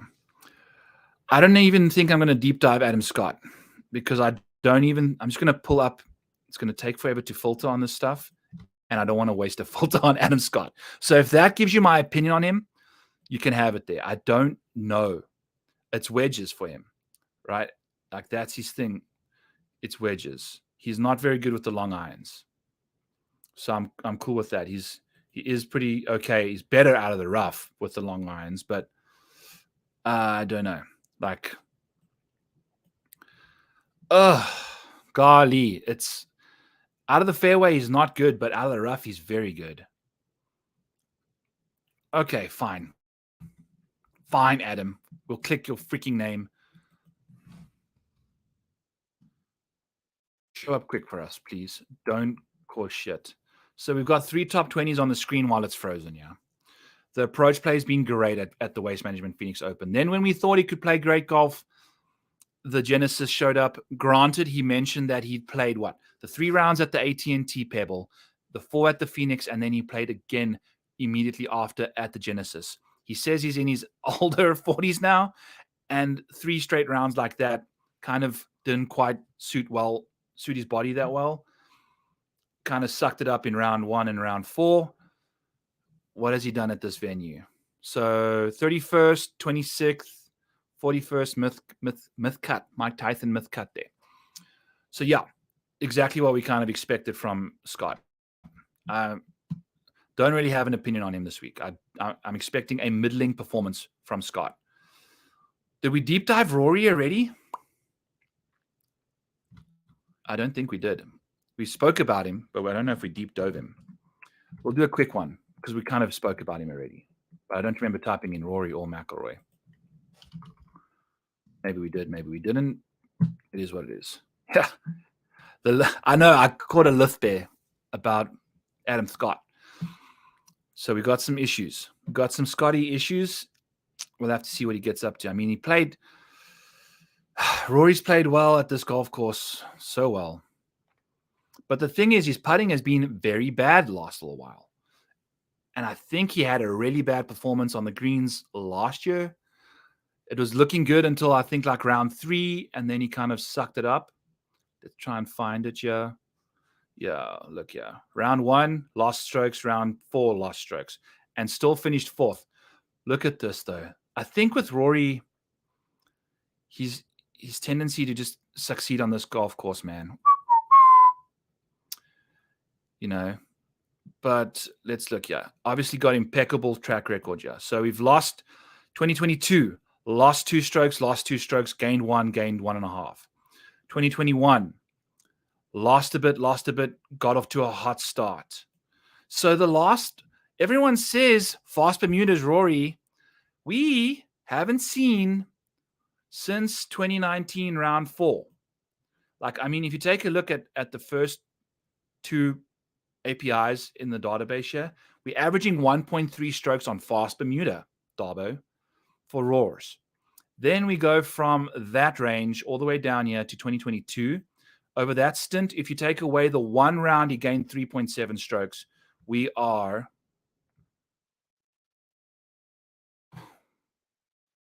what is coming up here? Get out. Oh, we got logged out. Oh, boy. We're losing strokes in the 11 rounds if you take away the 1 good first round. Good putters are good at 30 inches. What?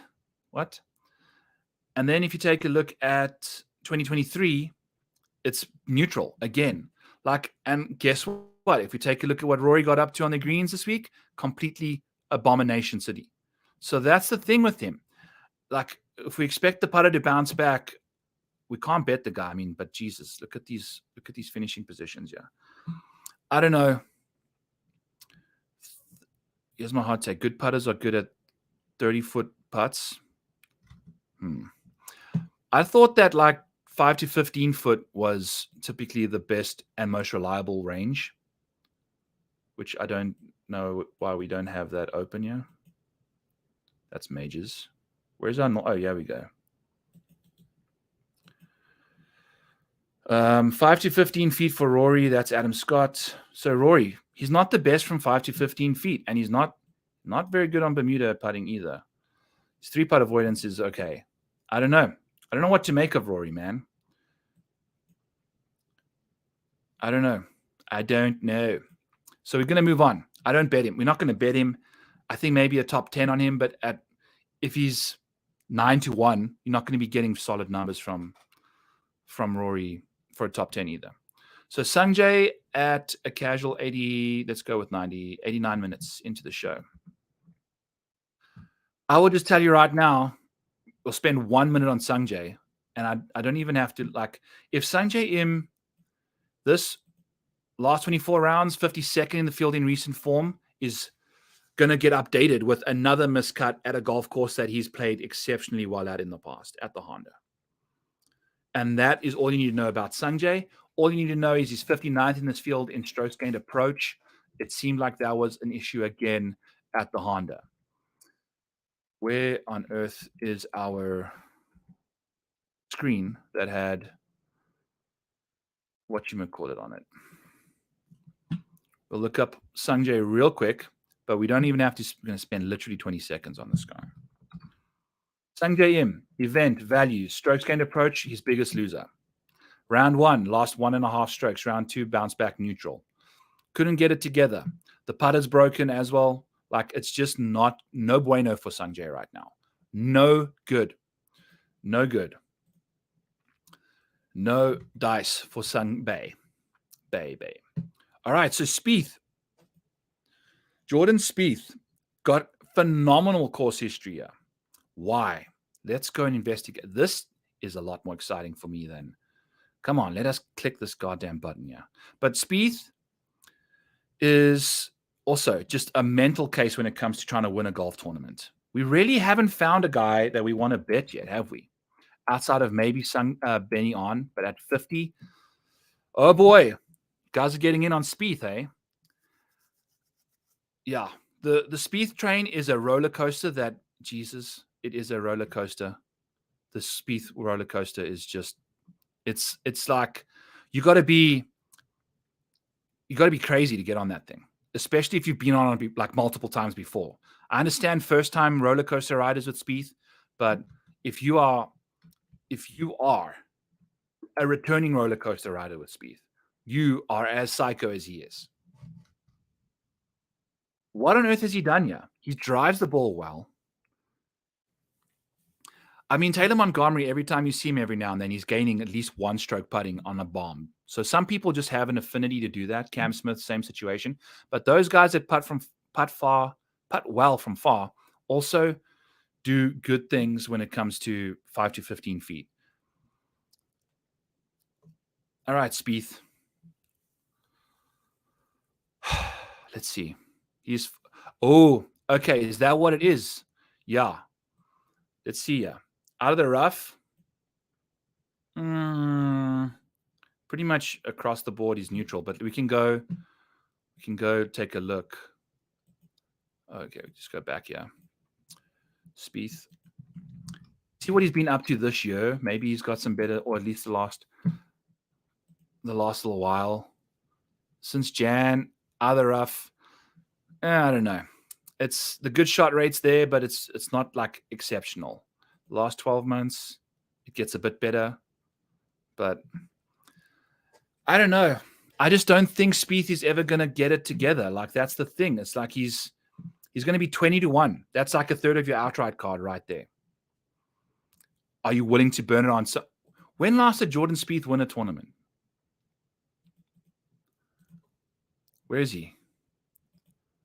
Show us yourself. So we have got all these good finishes. So let's go career summary here. 2022. What did he get up to? The RBC Heritage. Somehow won that from a million miles behind. He wasn't even in the mix.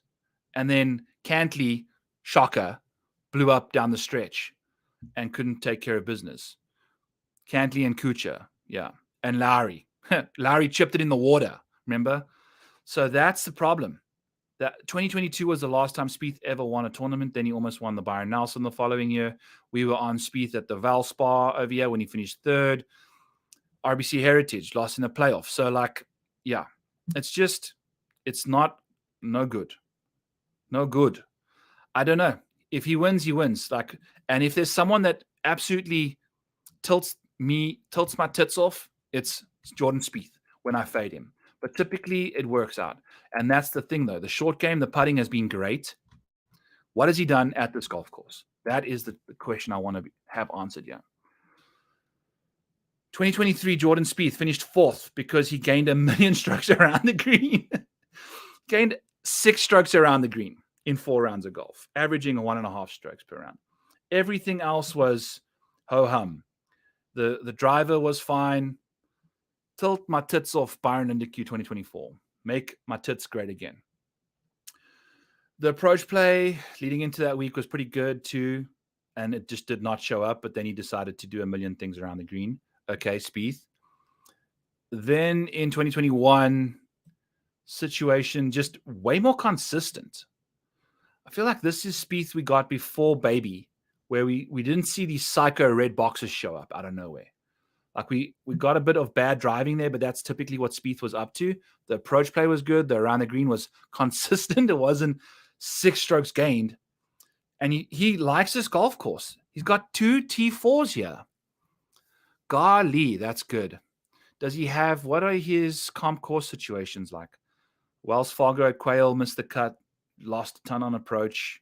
The Memorial finished 5th. Surprise, surprise. So maybe he kind of, I don't know if he likes these courses that are like narrow with trees. I think he prefers them like narrow with rough. I think, wasn't this also the course he hit one of the worst snap hooks I've ever seen? It was immediately left and it hit the fence. Like it almost killed people. It flew over their head, hit the fence, and then I think he made like a crazy fall on that final, the 18th hole. He tried to hit like a power fade, complete double cross, instant snap hook into the fence. The FedEx St. Jude played nicely. I mean, that's also a very similar kind of, God damn it. Do we bet Spieth like top 5? I think that's the way to go with Spieth. Let's take a look at his stuff. I'm not betting him to win. I'm not, especially at 20-1. But top 5 market, he's been crushing. The top 10 market, he's been crushing. So the consistency for top 20s, he's lost you money, lots of money. But he's got you a decent return for top 5s, top 10s, which I think is probably the way to attack Jordan Spieth. Finishes inside the top 10 44% of the time in the last 18 starts. What has his recent form been like? I think we're starting to cook up here. He was playing nicely at Riv until he had to take a shit and then got disqualified. He lost a bunch putting, but he was going to make the cut. And then I think he got DQ'd for taking a dump. The around the green play has just been, it's crazy. I don't know. I don't know what to make of this. I mean, the top 5s are, he's been top 5ing, top 10ing. So maybe a little top 10 action for Spiethy. I think at 20-1, we could probably potentially get solid plus 200 on a top 10. If my math is kind of doing it in my head for me correctly, that's the way to go for Spieth. Top 10, top 5. Maybe we do a little double stack, bet half a unit on each, whatever. Yeah, the DQ dumps, the Dairy Queen, the disqualification dumps for Spieth, they're costly. Got to put that in the model. 4th in proximity for the season, cuz. Let me take a look for you. I don't know. Make sure that you're filtering on like the last. Go to 2023 if you want to look for like accurate stuff, because if you're looking for just this season, it's going to be very limited data. Very, very limited data. And it's also going to be taking proximity from the rough proximity for the year.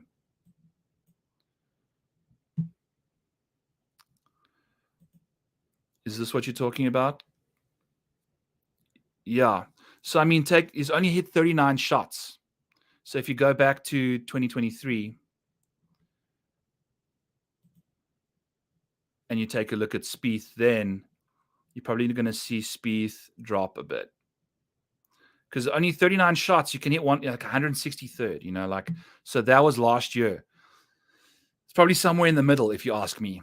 That's the thing. You don't want to be looking at stuff for the recent year. The third column. I'm assuming you're a bit behind, but yeah, I don't know, man. It's insane. Yeah, he's been nuts, but it's too much of a short sample size. Like anything, like if you're just in the rough but on the fairway versus everyone being like in the rough and in the shit, that can change things up completely.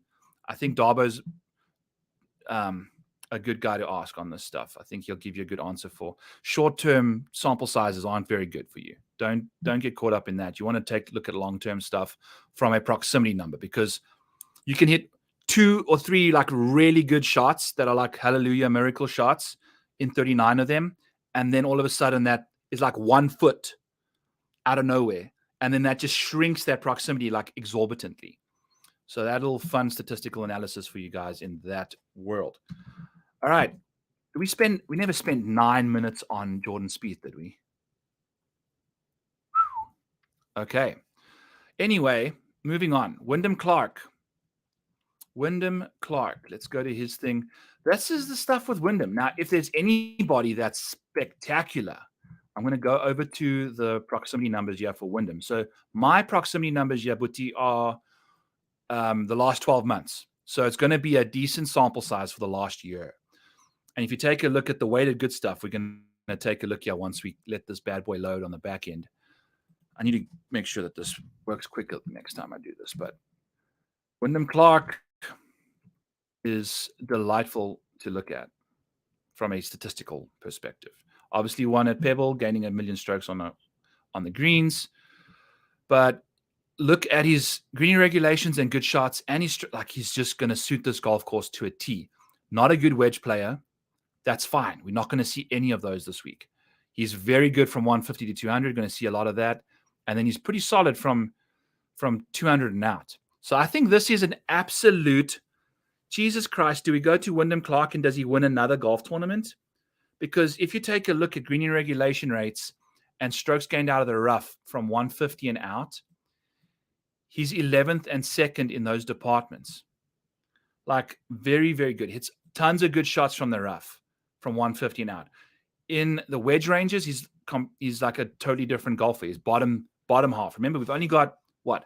How many people do we have in this field in the model? We've got 69 golfers. If you're sitting at a casual 45th or whatever, that's not good. That's towards the bottom. That's yellow. Don't want that. All of the green, pink boxes over here are for the ranges that matter. And obviously the weighted stuff is going to come out. Very nice. T-Dak, take a look here. We've got the odds on better golf odds right here. And he's 50 right now. So I think if he's 50 on this situation, we could potentially see like FanDuel in the morning drop a really, I guess they're not going to be dropping odds in the morning, right? They're going to be dropping odds after the freaking tournament. But I've got month end tomorrow as well. Jesus Christ. It's going to be a terrible day for me. But anyway, that's my problem. I think Wyndham Clark is going to, I'd even grab him at 50. I think Byeong Hun, Wyndham Clark, and then we're going to get to Willie Z shortly. But the thing about Wyndham is he's like one of these guys. Let's do this. We do the Sahith Theegala deep dive on the last 100 rounds.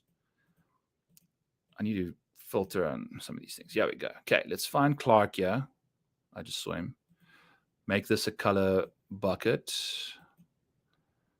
And we just go to just strokes gained. And we take a look. Here's the totals. So if we do the total average, like we do the median round, Wyndham Clark drops probably.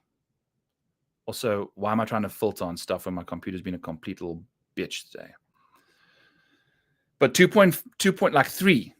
His top percentages is 3. Like he's gaining his 75th percentile in strokes gained is 3 strokes gained.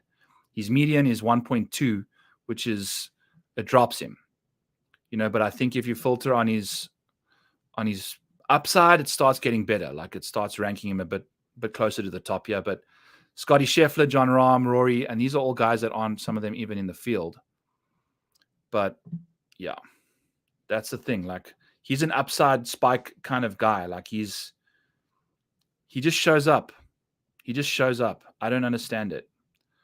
Wow, my computer is a nightmare today. Anyway, moving along here. So I love him. I love him from that perspective, 50 to 1. If we catch like a 60, I think 50 is a perfect number in a 70-man field at a golf course that suits his distance off the tee. I know you want a pebble, but I mean, the putting can just pop at any given moment. If you think about Wells Fargo, Quail, that's one of the comp courses. He didn't necessarily thrive off the tee like he should, but out of the rough, it's good stuff. Like that's the thing. Like his approach play was amazing because it's long irons out of the rough at Quail. His accuracy was terrible. Look at this. He's hitting the majority of his shots from out the rough. So that's the thing. That's absolutely the thing. Putted nicely. What is Quail? Is that Bermuda or bent? But either way, like, I don't think it matters what surface he putts on. What's Wyndham Clark's putting on Bermuda? Normal, whatever. It's like just the same. Not necessarily the best from 5 to 15 feet, but solid when it comes to longer putts as well. So Jake Knapp, dude, absolutely. I don't know. I mean, he could win. He could land. Like, we've got 3 holes left. He could win this tournament tomorrow. I have no idea. I have no idea what he can get up to. But if he doesn't, I think he's absolutely in contention for this golf tournament again. What are his odds? 70. I would take a flyer on him. This golf course makes the world of sense for him. Tom Kim, I'm just out. Fuck him. He's my boy, but Jesus Christ, he's hurt me. He's hurt me a lot. I'm just out on Tom Kim in a big way. I mean, you don't even want to know. You don't even want to know. I locked Jake Knapp into all my lineups, 100% of round 4 showdown lineups. I had 50% EVR. So in 50% of my lineups, I had Jake Knapp and EVR. We are both playing out of their mind. But then in 45%, 2 separate situations, I had Rory and Tom Kim. Just completely ruining me. So I just had to vamp there for a full minute so I don't have to mess with seconds in the timestamp. So that's Tom Kim for you. But yeah, I mean, just shoot level par, Tom. No, shoots 5 over, scored 13 DFS fucking points today. God damn it. So yeah, apologies there. He's really grading my tits. He's grading them, man. I'm losing it with this guy. And he cost me a case of beer against Darbo because Ricky Fowler's going to finish in the middle of the pack and Tom Kim's hit like a million balls in the water and it's only just like a few shots behind Ricky. So that's the situation. That's what we're dealing with Tom Kim. I think Ludvig down here in this situation. Oh, Jesus. What on earth? It hasn't been this bad. What else is open? Got a million of these things open. Maybe we can close a few. Get a few of these out of here. And hopefully this speeds it up. But I don't know. I think the computer just needed to restart before I started the show. Anyway. All right. Let's find this Ludvig guy. Speak about him. Ludvig. He would, yeah, you know, and that's the thing, dude. Like, I know, Darbo, that was for you. That's for everyone, you know, like, and you know me. Tom Kim has been 2 of my outrights in the last little while. I've been all over this guy. He's worked out wonders for me, but he's just hurt me. We didn't bet him in. Yeah. Like, whatever. I'm done with him. It's probably the time for everyone to get back on him then. But let's take a look at Ludvig. He's in the 30s, right? 20s for odds, 22-1. Jesus. Finished 4th at the John Deere, 2nd at the Sandersons. So it might be a situation where, cool. So 2 minutes later, we're actually starting to speak about Ludvig. Yeah. Take a look at what he gets up to. His distance is elite. His accuracy is middle of the pack for someone that hits it that far. Top 10 in driving, strokes gained on the longer courses. But his weighted proximity numbers, his approach numbers aren't the very best. He's incredible hitting greens out of... Mike, your computer's acting up because your tits are getting all the attention. Yeah, maybe I got too many Sydney Sweeney tabs hidden behind the scenes here after her little Saturday night live appearance. But yeah, anyway, the tits need to get under control. We've got it figured out. Yeah. So Ludvig, green regulation rates from 150 and out in the rough leads the field. Strokes gained out of the rough from 150 and out, 11th in the field. His fairway proximity, like, why is this not grading out that well for him? He's pretty solid in all the numbers that matter. Is it the wedges? But we don't even have that many wedges this week. What is going on? Let's take a look here. Going to go investigate quickly. Got to go to the settings. Oh, okay. Well, no, that's not going to, we don't want this either. We probably want, how much more water is at this venue versus PGA National? It's not as much, but it's still quite a decent amount. So I don't think we want like a ton of poor shots avoided, but we also won some good shots. And I think green regulations at this golf course is probably what we're looking for the most. Oh, geez. Yeah, and Chris Kirk, if you take a look at Chris Kirk's situation, he played 3 holes. I went and took a look through the first 3 rounds. The first 3 holes, if you take away 3 holes through the tournament, he's 7 strokes better. 2 doubles and a triple. One of them came from when he was just greenside bunker, sculled one into the water. So that's what you're getting from Chris Kirk. Okay, we're going to go 15% good shots, and then we're also going to do some green regulation rate, yeah. 10%. And completely freak out on this computer. I am quite a fun person to watch tilt sometimes. I can really get worked up about dumb shit, especially when my computer does stuff like this. Like, how can it's just like stuck in a box. Like, what on earth is going on here? Wasn't that a Saturday night skit? Not going to say the word because who knows what the YouTube overlords will say, but okie dokie. Let's see. So we're going to have the model. It's going to change it up a bit because we changed up some settings here, but that's okay. Let's go back here. Ludvig. We obviously don't want to speak about this guy. He's one of my pet peeves as well. The guys that I just irrationally hate for no reason.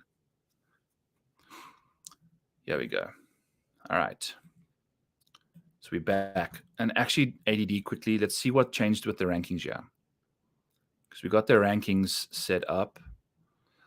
1, 2, 3, 4, 5. Rory jumps way the hell up when you take away poor shot avoidance and add a bit more green regulations, but more good shot rate. He jumps up to 5th in the upside. 6, 7, 8, 9, pretty much the same. JT kind of slides down a bit.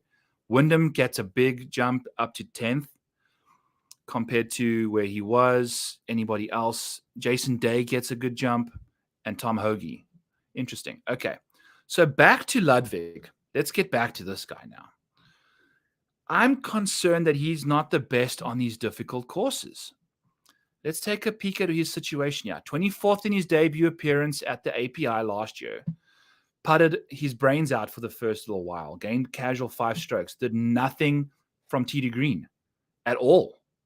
In fact, he lost strokes tee to green. Ludvig Aberg lost strokes tee to green at the Arnold Palmer Invitational. That's not good.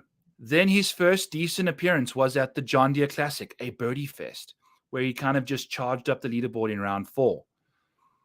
Yeah, that's a decent showing, but we saw how good this guy is, right? Criminal. We're going to see what he can get up to, though. Then we get the Sanderson. He finishes 2nd. Then the RSM shoots course records over there. Easy scoring conditions. Was the first time he really strung 4 consecutive rounds together. Then we go to Europe. Finishes 10th, has a blow-up round in round 4. Then somehow managed to just win a tournament in Europe over at the Omega Masters. Finished 4th, blah, blah, blah, all that jazz. All right, let's get to the nitty-gritties here. Hasn't played necessarily very well this year. And everybody was saying, isn't this funny too, actually thinking about it now? So he finished 2nd at Pebble through 3 rounds at a birdie fest. What was he? 4, 7, 12, 11, 5. So 16 under par through 3 rounds. That's when he plays well. I don't know about this kind of a golf course for him. The driver hasn't been good for the last little while. So, since the century started, we've gained 2 strokes in 17 rounds of golf for one of the most elite drivers of the golf ball. At the Genesis, couldn't get it together. I think he lost off the tee there. He lost the stroke off the tee. The approach play was okay. And I think if Joe Idoni listens to this, he used the word elite iron play for Ludvig. I'm going to have a word with him in that. Great article outside of elite iron play for Ludvig Aberg. It's not. If you take a look at this year, the iron play, he's averaging half a stroke. The majority of that happened in 2 rounds of golf. If you take those two away, it's 0.2 strokes on approach. I mean, that's borderline average. If you add them back in there, it's half a stroke. Like, that's not elite at all. And he's gained on approach, yes, at the Genesis. He gained, 2 strokes? Whoop-de-freaking do. If you take a look at Pebble, he barely gained. He barely gained strokes. Like, because Pebble's a wedge-intensive course. I was waiting for those wedges to really suck it up when he was in under a pressure situation in the final round, and we never got to see it. Played nicely at the Farmers, obviously. Great stuff out of the rough.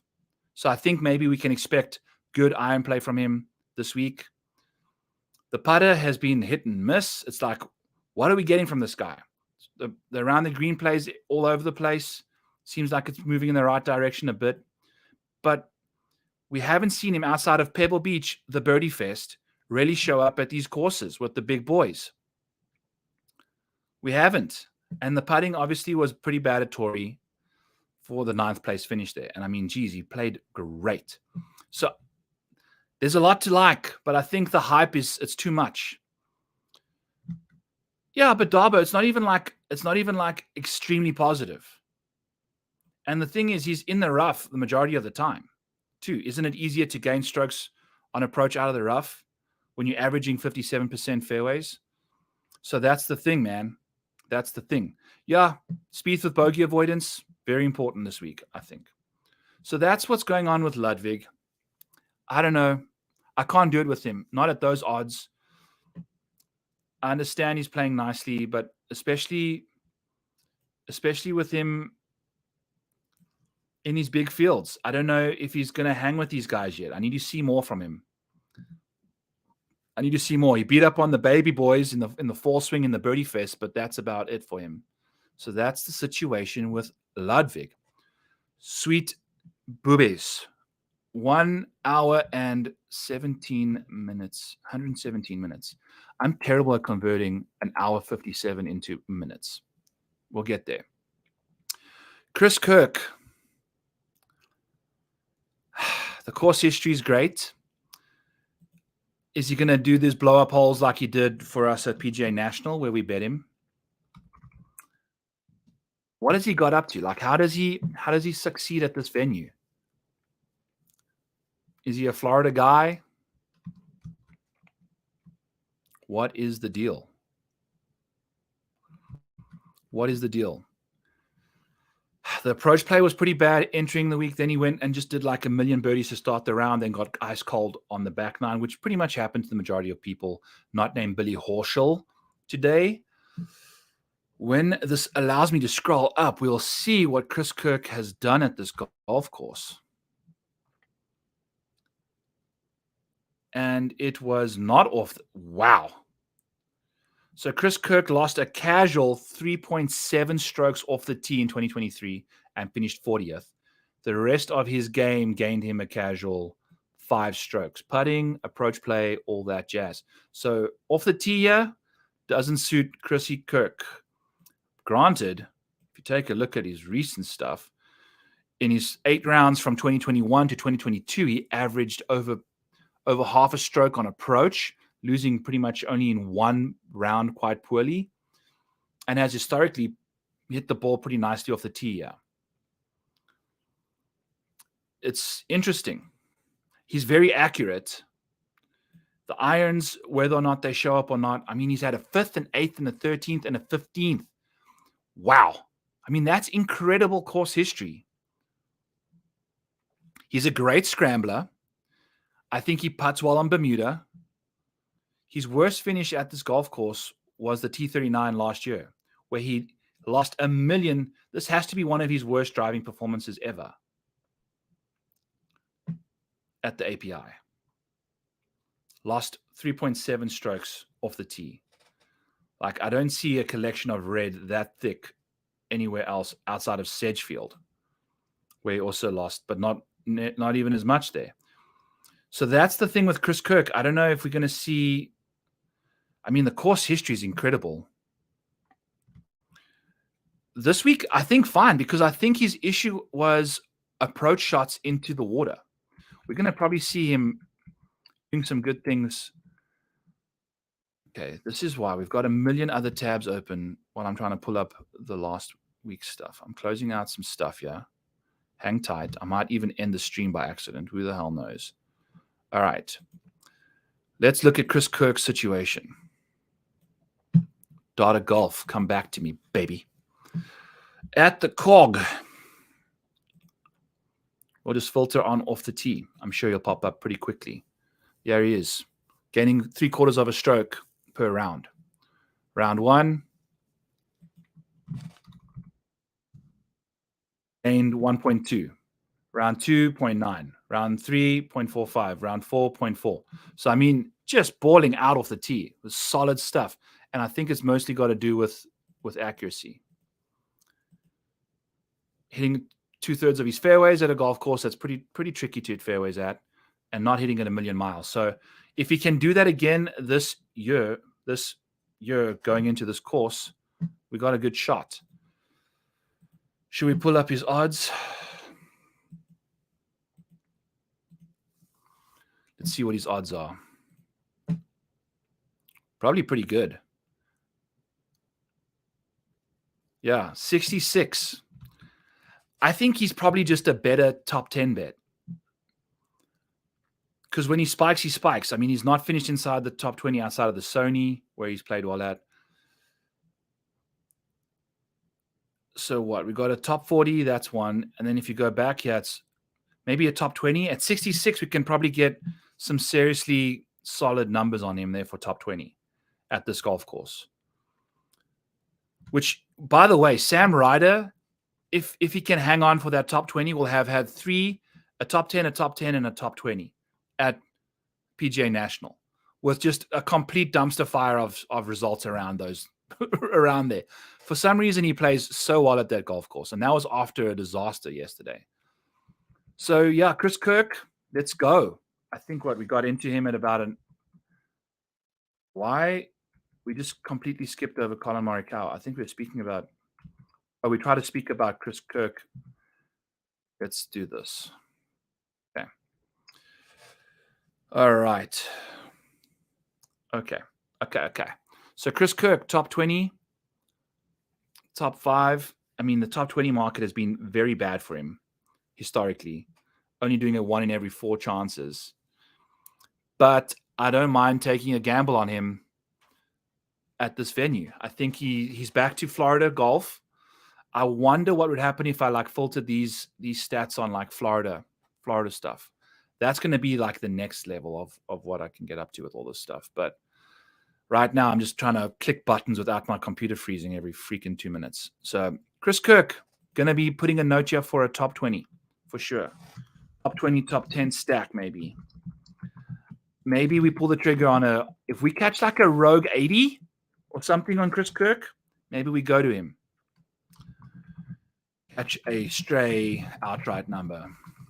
But I mean, he really hasn't ever really contended yet, right? He's just, I don't know if he's got that upside off the tee to kind of the ball striking to get it all the way there. It's got to play very difficult, I would imagine, for Chris Kirk to win, where I think it's just going to be slightly under par at a golf course like this. I don't trust him. Collin Morikawa, 1 hour and 24 minutes into the show. Let's talk about Collin. Let's talk about Collin, who's only won you money in the outright market. Okay, why are we singing pitch perfect songs on here? Ooh, let's get it together. Collin's been playing good. Collin doesn't finish inside the top 5 very much. Doesn't finish inside the top 10 very much. Finish inside the top 20 about half the time. That's what you're going to be getting. The odd win. When no one's watching golf in Japan, he takes care of business over there, beats Bo Hassler and other people like that. Eric Cole, 2 perennial losers, that's what Collin Morikawa beats up on. So that's the situation with Collin. Obviously, phenomenal accuracy off the tee. Obviously, a very good long iron player, or iron player in general. But if you take a look at the weighted stats for Collin, they are amazing. I mean, look at this. Incredible wedge play. Cool. That's fine. We're not going to see much of that. Great from 150 to 200, sixth in the field. From 200 out, he's 25th. Not necessarily the best long iron player anymore. Like, he used to be very good from that range. But he's actually quite good out of the rough. He's 14th in the field in strokes gained from the rough, maybe because he's that good of a driver. Like, he's very accurate. I think he misses in the right spots in the rough, which might be a little misleading in that department because he does have the second best accuracy in the field. Cool. So that's what you're going to be getting from Collin. Is he going to win a tournament like this? I don't imagine it. Let's take a look here. Freeze the computer on a Collin Morikawa filter because that's what we're here for. How often has he, at least we filter at the top, got a ninth and no dice at this golf course. He can't putt on these greens to save his life. I think he's lost putting at this course every single time he's played, which is kind of weird because I feel like these greens are pretty major-esque. And he starts the year off very well. Holy cow. Remember last year he freaking went nuts. Second, meltdown at the Century, third at the Farmers, sixth at the Genesis. And then we all thought his putting had been fixed at the Century, shows up to the Farmers and does the same thing until he gains a ton in round 4. Yeah, so maybe Chris Kirk when there's less water. I don't know. But recently, what have you done for me, Collin? Second at the Rocket, another piss-welly tournament. Finished 5th at the Century again. Couldn't putt. Won the Zozo. Congratulations. I don't know. Won the Zozo missing 1 million fairways. He missed 1 million fairways. He hit only 37% of his fairways and won the Zozo. That seems weird. So hitting at 350 yards off the tee. Okay, summings up. It must have been windy as balls then. I think that was the case, especially in that round. 73 makes a lot of sense, but also lost strokes. In wind, surprise. All right, back to the regular paid programming here. We got Collin Morikawa at the Genesis, 19th, at Pebble Beach, 14th. Just hasn't been the drivers all over the place. Around the green, it's like, what? Like what? Just no. Just move on. All right. Just move on. Jason Day. J-Day. All right. Let's chat about this dude. I think Jason Day, if you take a look at his stuff out the rough, he's good. Very good. Very, very good out the rough. Hits a lot of good shots. The rest of his weighted stuff doesn't grade out well. He's a very good wedge player, I guess. The rest of his stuff, not so hot, especially the mid-range there from 150 to 200. Not good at all. But if you take a look at the good shot rate out of the rough from 150 and out, he's 7th in this field. If you take a look at the strokes gained from the rough, 150 and in, he's 24th out the rough. It's 30th. So middle of the pack. Okay, that's a quick situation, yeah. What's his course history like? 16th. We're going to have to filter, aren't we? I guess the fact that I'm like sighing over who we have to filter about kind of gives you my opinion before I even really get into it. Jason Day, 9th at the Genesis, played solid, but also did all the work in round 1. Didn't really take care of business thereafter. Pebble Beach, 6th, did all the work in round 3. Top 10 at the Century. Some blotchy performances, like there's not a lot of consistent green. Like if we filter on Scotty Scheffler, you're just going to see green just down the board, you know. I mean, that's an extreme example, but it's just like, where's the consistency? Let's take a look at what he's been up to. 10th year, putted and chipped his brains out in 2023. Gained 6.5 strokes short game. Didn't gain anything ball striking, it looks like. Ball striking, 1 stroke. Cool. 2021, 31st. WD in 2020, that was injury day. And then 2018, 22nd. So, I don't know. I don't see it. So, moving on. Adam Svensson, very good mid-iron player. If you take a look at what Svensson gets up to, the weighted numbers are solid for him. Very good out the rough from 150 now, 20th in the field. Hits a ton of greens from 150 and out, which is good here. His good shot rate from 150 to 200 is 8th in the field. 27th in good shot rates from 200 and out. Sorry, that's strokes gained. The good shot rate not nearly as good at 45th. But solid stuff. Love the green boxes here for strokes. 17th in strokes gained from 150 to 200. His weighted strokes gained is 16th. A lot to like about Svensson. Does solid ball striking on these longer courses too. That's good to see. The ball striking has been very good, top 20 in the field entering the week. The putting has been an abomination. If you take a look at 5 to 15 feet, is actually pretty solid. The biggest issue is like when he gets very close. No, we haven't sussed Sam Burns out yet. He's coming. If you see like a number next to the guy's name, we've spoken about him at that minute in the show. Got our little time stampies over here. He's coming up. He's coming up. We're kind of just going down the model. But I think TDAC wanted to chat about Sam Burns. So maybe we'll dive into him here next. But Svensson, I don't know. Has he played here before? He has and didn't play well. Must have lost a ton of strokes putting and chipping. I think that's his problem. I think he missed the cut this week at the COG. Svensson, current screen right now, the RSM obviously played great there. Tons of strokes gained on approach. Makes a lot of sense. The putter has been a problem. They're around the green. It's been a problem. But he was pretty consistent in that fall swing. Rattling off top 20s and top 40s quite nicely. He makes cuts. Makes a lot of cuts until we get out to one of his favorite tournaments. Let's scroll up here to see what he did. In 2023, 24th, he finished 24. Did one really good round in round 3. And that was it, really. Went nuts on approach, but putted relatively well. Like, for Svensson to putt well at a specific place, that's good. Like the Honda, I guess he putts nicely there.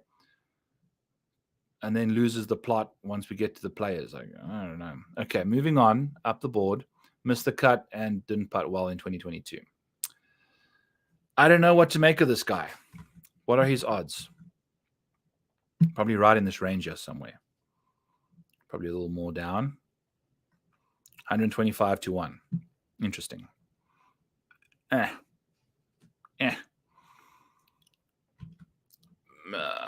don't know. Maybe a top 40 or something. I don't know what to make of him. Ek weet nie.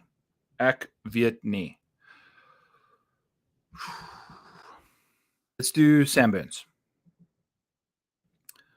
Sam Burns, last 24 rounds, he's 4th in the field, strokes gained total. 7th off the tee, 2nd in putting. Guess what? We get Bermuda.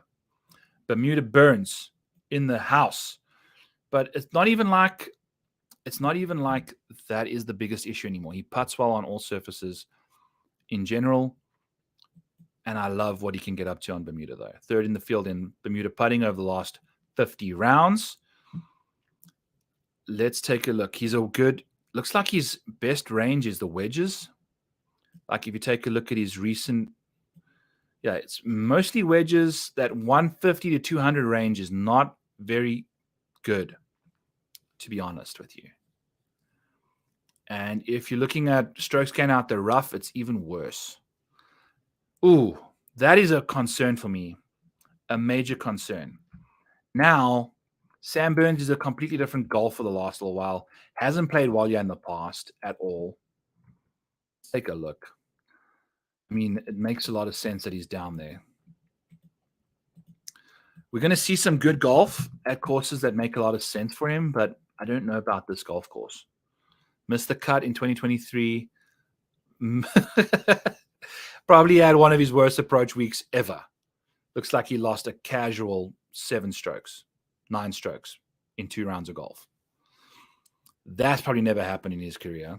So missed the cut there. Drove the ball well. Probably hit a bunch of balls in the water. That would be very interesting to go and look back and see what he got up to there. Let's see once we unfreeze. But I mean, the Memorial, he's finished 16th at. I mean,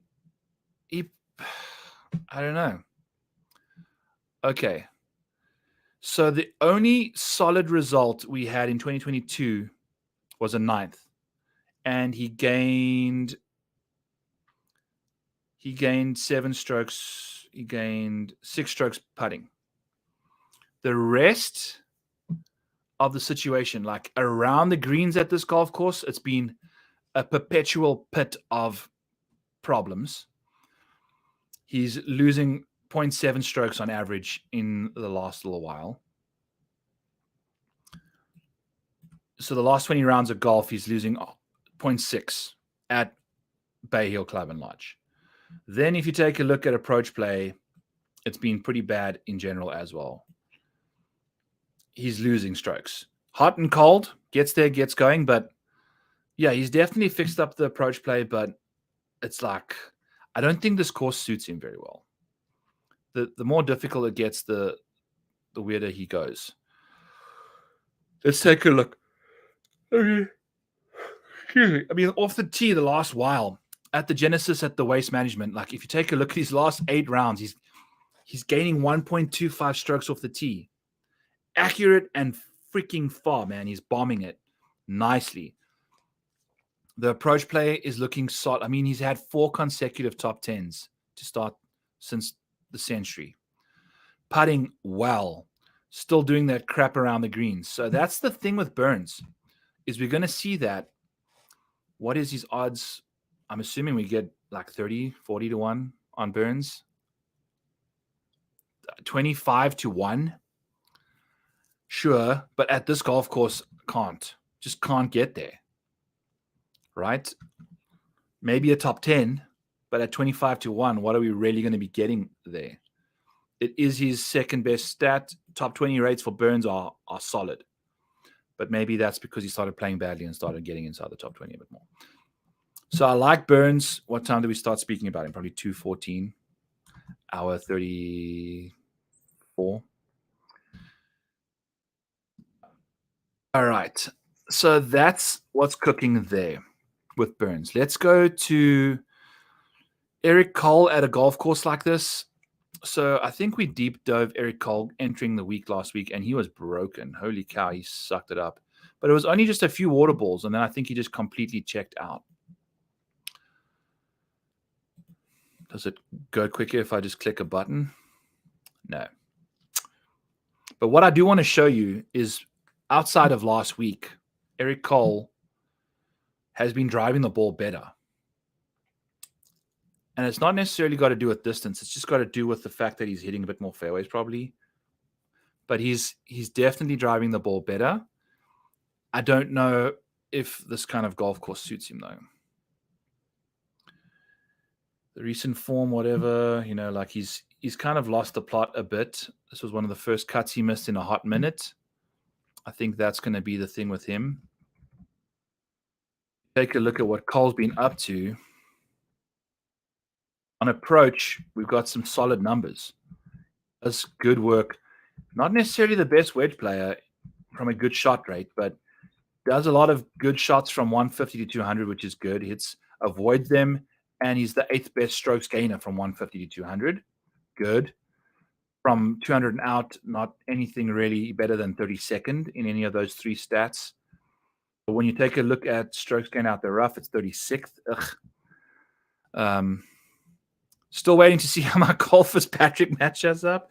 Did you have Cole or Fitz here? That was a mess, eh? Oh, boy. I went on Pat Mayo's show and gave off 3 bets.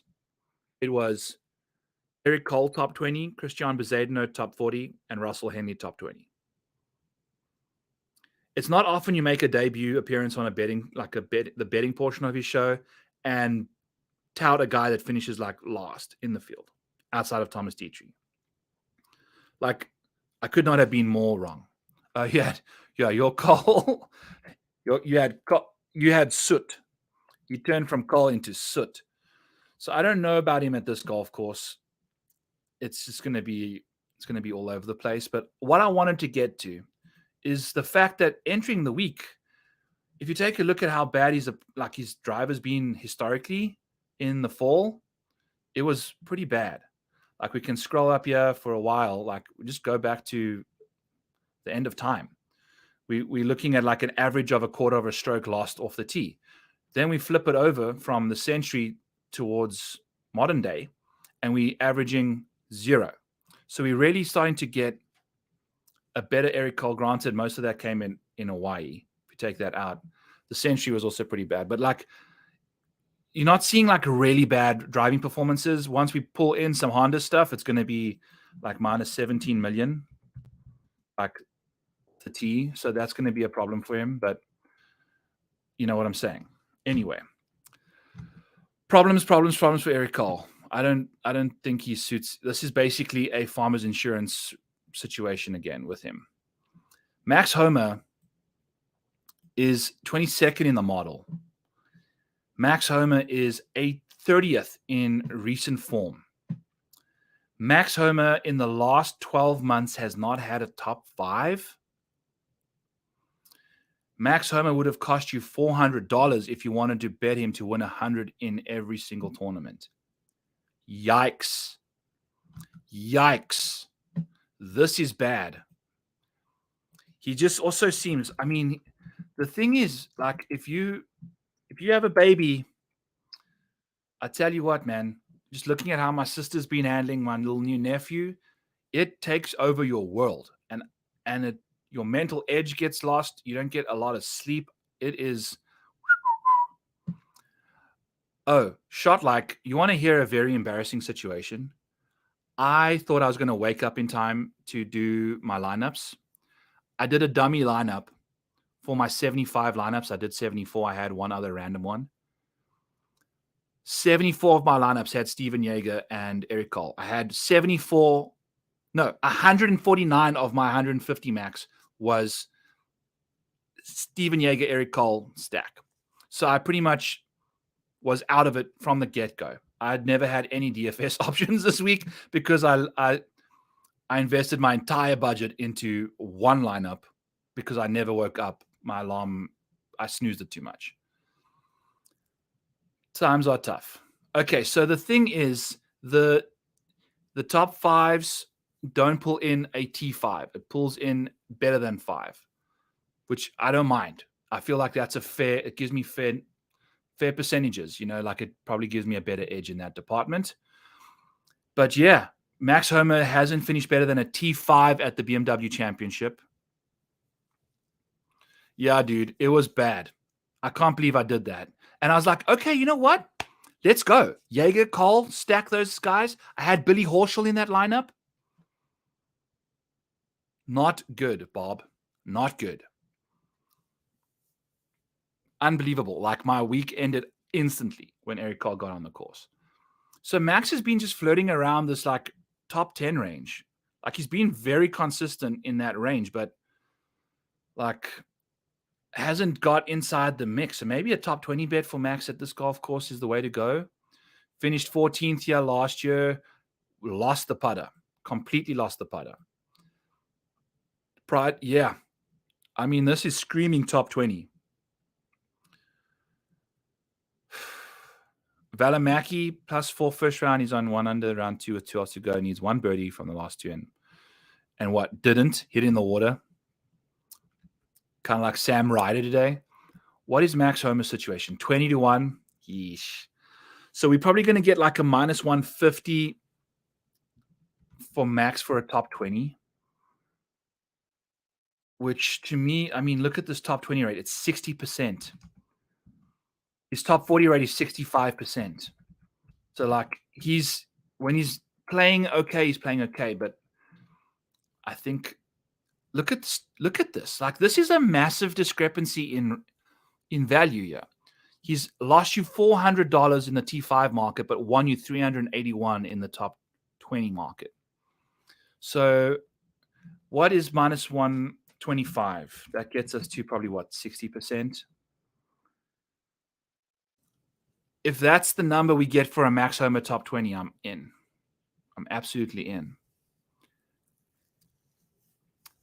I can't believe that this is taking this long to do. I needed to restart my computer before this freaking podcast. But hey, at some point, we'll get out of this box and it's going to tell us what the implied odds of minus 125 are, which I think are right around 60%.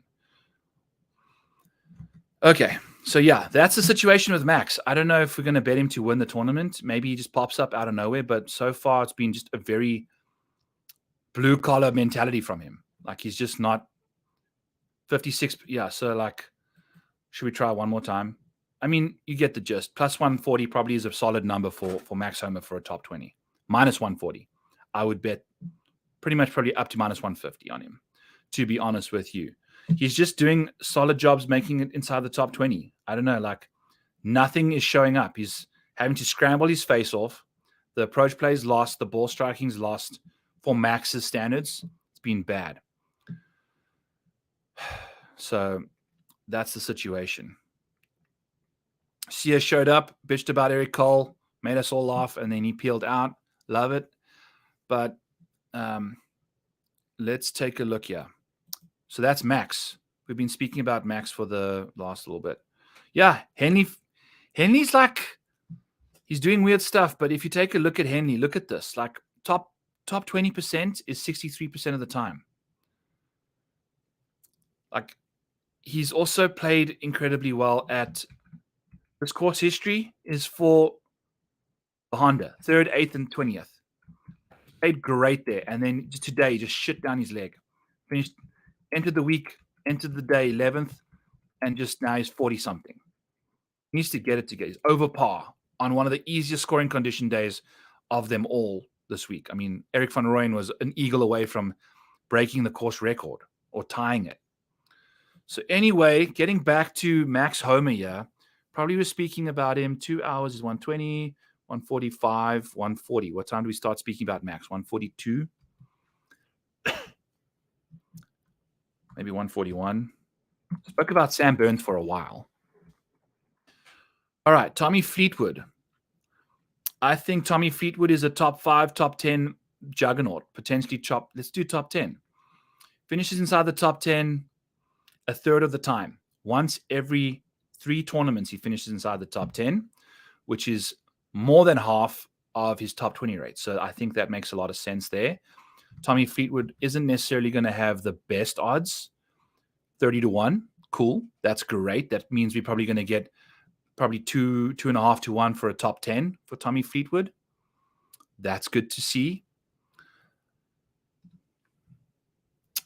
We've been staring at a gray screen for like half the podcast today.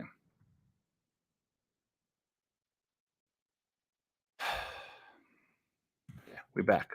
Tommy Fleetwood time. 147. Timestamp. Not time big. Anyway, so in the meantime, while this computer does its thing, we're going to take a look at Tommy Fleetwood here. He's been inside the top 5 a lot more than you'd imagine. And the thing is, he just doesn't get it done.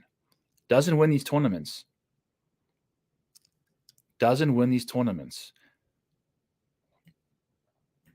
Come on now. Ugh. So Tommy, I like him. What's the course history like? 19th. So that's solid. I'm assuming that's just a bunch of top 20s at this golf course, maybe a top 10. So we'll probably bet Tommy Fleetwood but also, like, I don't think his recent form was that good since he returned to America. So face value, I appreciate that. I'm a big Google. I'm an Excel guy, and it hasn't. This is like the worst it's been. I don't know what the issue is. I think just sometimes the computer just does some stupid shit for me because I've been fine in previous streams. It's been pretty nice and worked well, but maybe I need to do the Google Sheets. But also, like, filtering on Google Sheets is a nightmare. It doesn't filter. You got to like clear all, select, whatever. But I guess it's quicker than waiting for Gray to figure itself out. So I appreciate that. No, it's the same stupid computer that's just not working well today. I don't know what's wrong with it. It probably needs a restart. or something. Maybe it's catching a virus. I have no idea.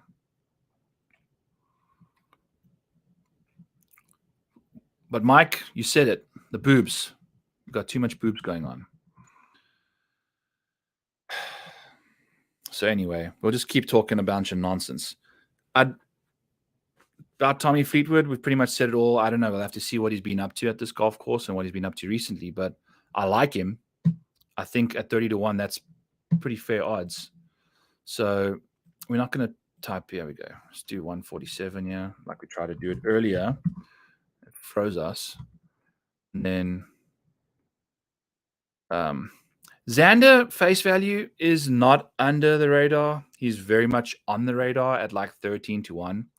And we spoke about the fact that like between him, Cantlay, Spieth, these guys just cannot seem to win tournaments, man. They just cannot seem to win tournaments. So that's the problem there with those two. We spoke about them a while ago, and same with Collin. Like they're all just these guys that are really talented, not getting across the finish line. I'm in the mood for Viktor maybe this week. We'll have to see. We'll have to see. Oh, boy. You know what I'm actually just going to do? I'm actually just going to restart Excel real quick because this is getting out of control. I'm just going to shut down all of these things. Just get a quick little reboot. Maybe the last little bit of the show is much more... Because if I keep bitching about this, I'm going to unsubscribe from my own channel. Like we can't even close the file quickly. It's this clunky file. I don't know what is going on back here.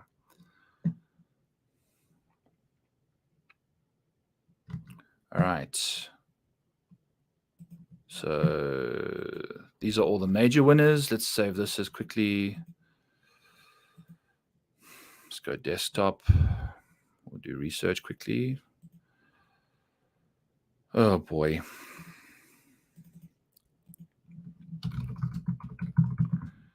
Okay, get you out of here. What shows up next? We're going to have to do, this is the major winner screenshot. Cool, we'll save this as well. Just save it. Browse. Research. Major winner. Screen. Type, whatever, get rid of you. This.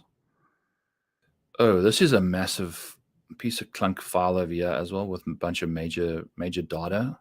So I've got a whole bunch of random stuff in the background here, which I think might be the problem. Major data. Okay. Rid of that. Got the COG Classic hole by hole data up there. We got round by round stuff we're getting rid of. All right, I think we're good to go now. Let's get back into business, yeah. Let's get back into business. Let's party. Let's freaking party. All right. API. Let's do this thing. We've got API Vault, and we've got the API Arnold Palmer thing. There we go. Thank you for your patience, guys. Really appreciate this. This is just I was gonna commit murder if I had to keep. If it carries on being a piece of crap, we might just, but I think we might have found a few things that were causing us some harm, some memory stuff. Okay, we're not going to update. And then we'll be back in business, yeah. Who's leading on Lowry? Oh, my God. Obviously. Chris got her up. Rio hits it Suni. Man, he needed to just make birdie on the final hole. Missed the cut. Higo. I spoke mad crap about Higo. Anyway. Okay. Arnold Palmer. We are opened up. Let's do this thing. There we go. Okay. Got that. And then let's open this vault. Also, I think the people that bet the number will finally get me some. I need like round by round information so I can really eliminate outliers. I think that's a good way to go about like really researching guys nicely. But like this amount of information just takes too long for the computer on a stream. Problem for me. It's a major problem. Yeah, no, I appreciate. I mean, I was getting a little tilted there. So a nice little recharge there just on the reset. And then we'll move along here. Hideki is jolling, I reckon. I think he's going to be playing this week. But we're just waiting for one more file to open quick. It's open. Okay. Lekker. Let's check what it seems like it's going smoother already. All right. So we spoke about Tommy. We spoke about Sam Burns, but we wanted to check out Tommy. Hey. Okay. Tommy. Let's see how quickly this loads. Maybe that helped us. Yeah, it's moving a bit quicker. Oh, yes. Okay. Let's go. Come on now. Not responding, but don't just do that for a little bit. Not too much. So the FedEx St. Jude, similar kind of a golf course where it's penal off the tee if you miss the fairways. Important to know that. I think he played nicely there, but another T3, T2. Guess he won one in Europe. Obviously taking longer than I wanted again, so we're back to tilting stuff, but we'll get to Tommy here shortly. I think, oh boy. Okay, here we go. So Tommy played here in 23, 61st, 22, finished 20th. It's got worse. His best finish was in 2019. He finished third. Outside of that, it's been a top 10. That was 10th place in 21. Hasn't necessarily played that well. Hasn't putted well, yeah. Outside of when he finished 20th and couldn't hit his irons. So there's a lot to be... hasn't driven it well, yeah. Really, outside of the T3. That was a good year. That was a long time ago. Oof, Tommy Fleetwood. I don't even know if I like a top 10 because the course history has only had one, really. 10th at the Genesis, putted his brains out when it didn't matter. So I don't know. He's not really playing good golf. 29-1 is not necessarily a very appealing number. I don't think we're going to get amazing top 10, top 20 numbers off of that anyway. So that's an easy situation just to get off of that. Okay. So I think Fitz, Tom Hoge at this golf course, we're going to just leave him alone for now. Let's go to Fitz. I think he's fascinating because I think we get to a golf course that finally really suits his game. We've had inconsistent performances, 14th, 3rd, 15th, miscut, 58th, it's been a disaster the last little while. After that, we'll get to some Hideki love, kind of figure out what he's up to, but I don't know about Hideki this week. I guess he's playing well, but he did all of his stuff around the greens. He did so well around the greens. It was incredible to see what he did. All right, 140, 50. What is 2 hours and 40? That's 160. Yeah, so we're in the 50s now. Yeah, we had a bit of a meltdown there. I blacked out. Okay, we're back in the mix now. Maybe. So Fitz, from a long-term perspective, great. He drops a lot of spots when you take a look at what he's been up to recently because the recent form is all over the place. Tons of miscuts, tons of bad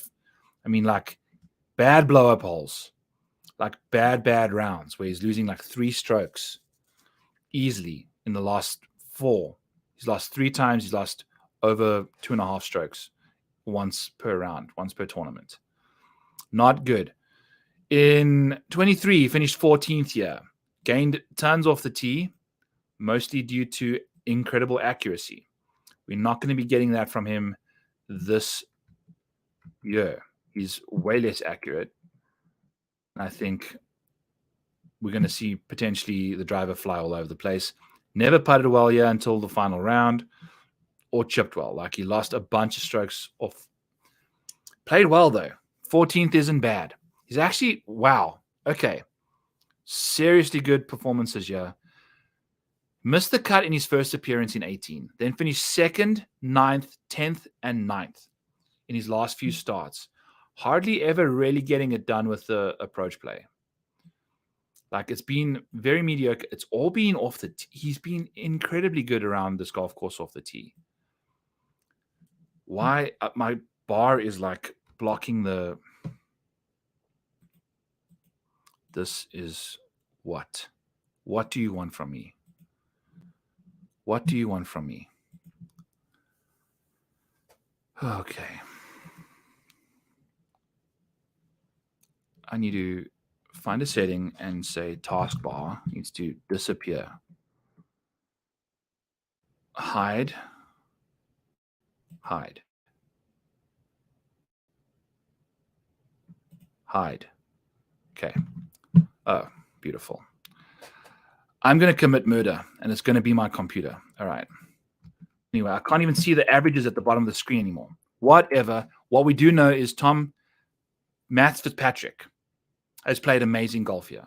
Played amazing golf here. His worst finish in the last 4 or 5 years has been a 15th place. So maybe that's a definite top 20 bet, especially if his odds are going to be pretty solid. 33, right by Hideki. So that's good. I think a top 20 number on him there makes a lot of sense. Somehow just he loves this place from a short game perspective. Holy cow, man. Been incredible stuff. Incredible. Incredible. All right. I like that. I like it a lot. So we'll just mention Fitzy. I don't know if he's going to win this thing, but definitely don't mind him for a top 20. He really hasn't done much since. And the thing is, like, was he power Fitz? Yeah, I think he won in 2022 with the distance. Like, that's when he won the US Open. And then we started seeing some off the tee stuff slip a bit. But then he did nicely again. Like, he loves this golf course. And if you can just dominate this golf course off the tee like that, we're in good shape. So, yeah, cool. Top 20 bet on Fitz for sure. Hideki. Here he sits here. All the way down, Murtu in 32nd spot. I think he's going to be a really peculiar play. I'm also starting to get tired. We haven't even spoken about Viktor Hovland yet, whose recent form has been ass. So we'll get to Viktor after. Got Jake Knapp, Siwoo, and Sahith still to speak about as well. Okay, we've got some fun names coming up. The amount of time we spent just staring at Gray is blowing my mind, though. Who are we talking about this time now? Hideki. Okay. So T20 miscut in his last 2 starts at the API. I love what he can do around the green here. I mean, that's very important. And he's very good around the green. Basically won him the Genesis.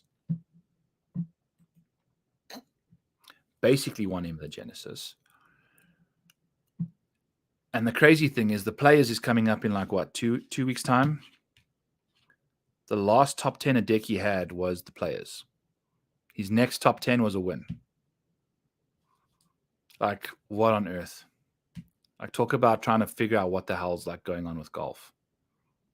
That's the situation you get. Okay. Wow. So Hideki's just never figured. Woo, boy. Oh, I remember watching him putt on this golf course. Okay, this is a fun little nugget here. So Hideki Matsuyama. Wow. Okay. He's been bad. We got 22 rounds of golf at Bay Hill Club and Lodge. In those 22 rounds of golf, he's lost 13.3 strokes putting, an average of 0.6 strokes lost. He's had 1 round of golf where he's gained over a stroke. It was in the final round of 2021. He's got better putting on these greens.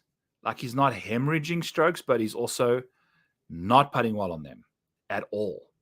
So if you're expecting him to putt well this week, don't. It's not going to work out for you. He's probably going to have a career putting day. But that's just what I'm saying. Like, I mean, just look at this. This has just been a disaster. A complete disaster. Yeah, I mean, like that's the thing. That's not his last two starts. We got a 2023 year as well. My computer wasn't even filtering on colors anyway. He missed a cut in 23 where he just lost the plot. But yeah, if you take a look at his recent form, so the thing is, like, if I'm a big ball striking fan, look at this. It's been atrocious. Look at the putting. It's been terrible. Leading into the Genesis, he was losing tons and tons and tons.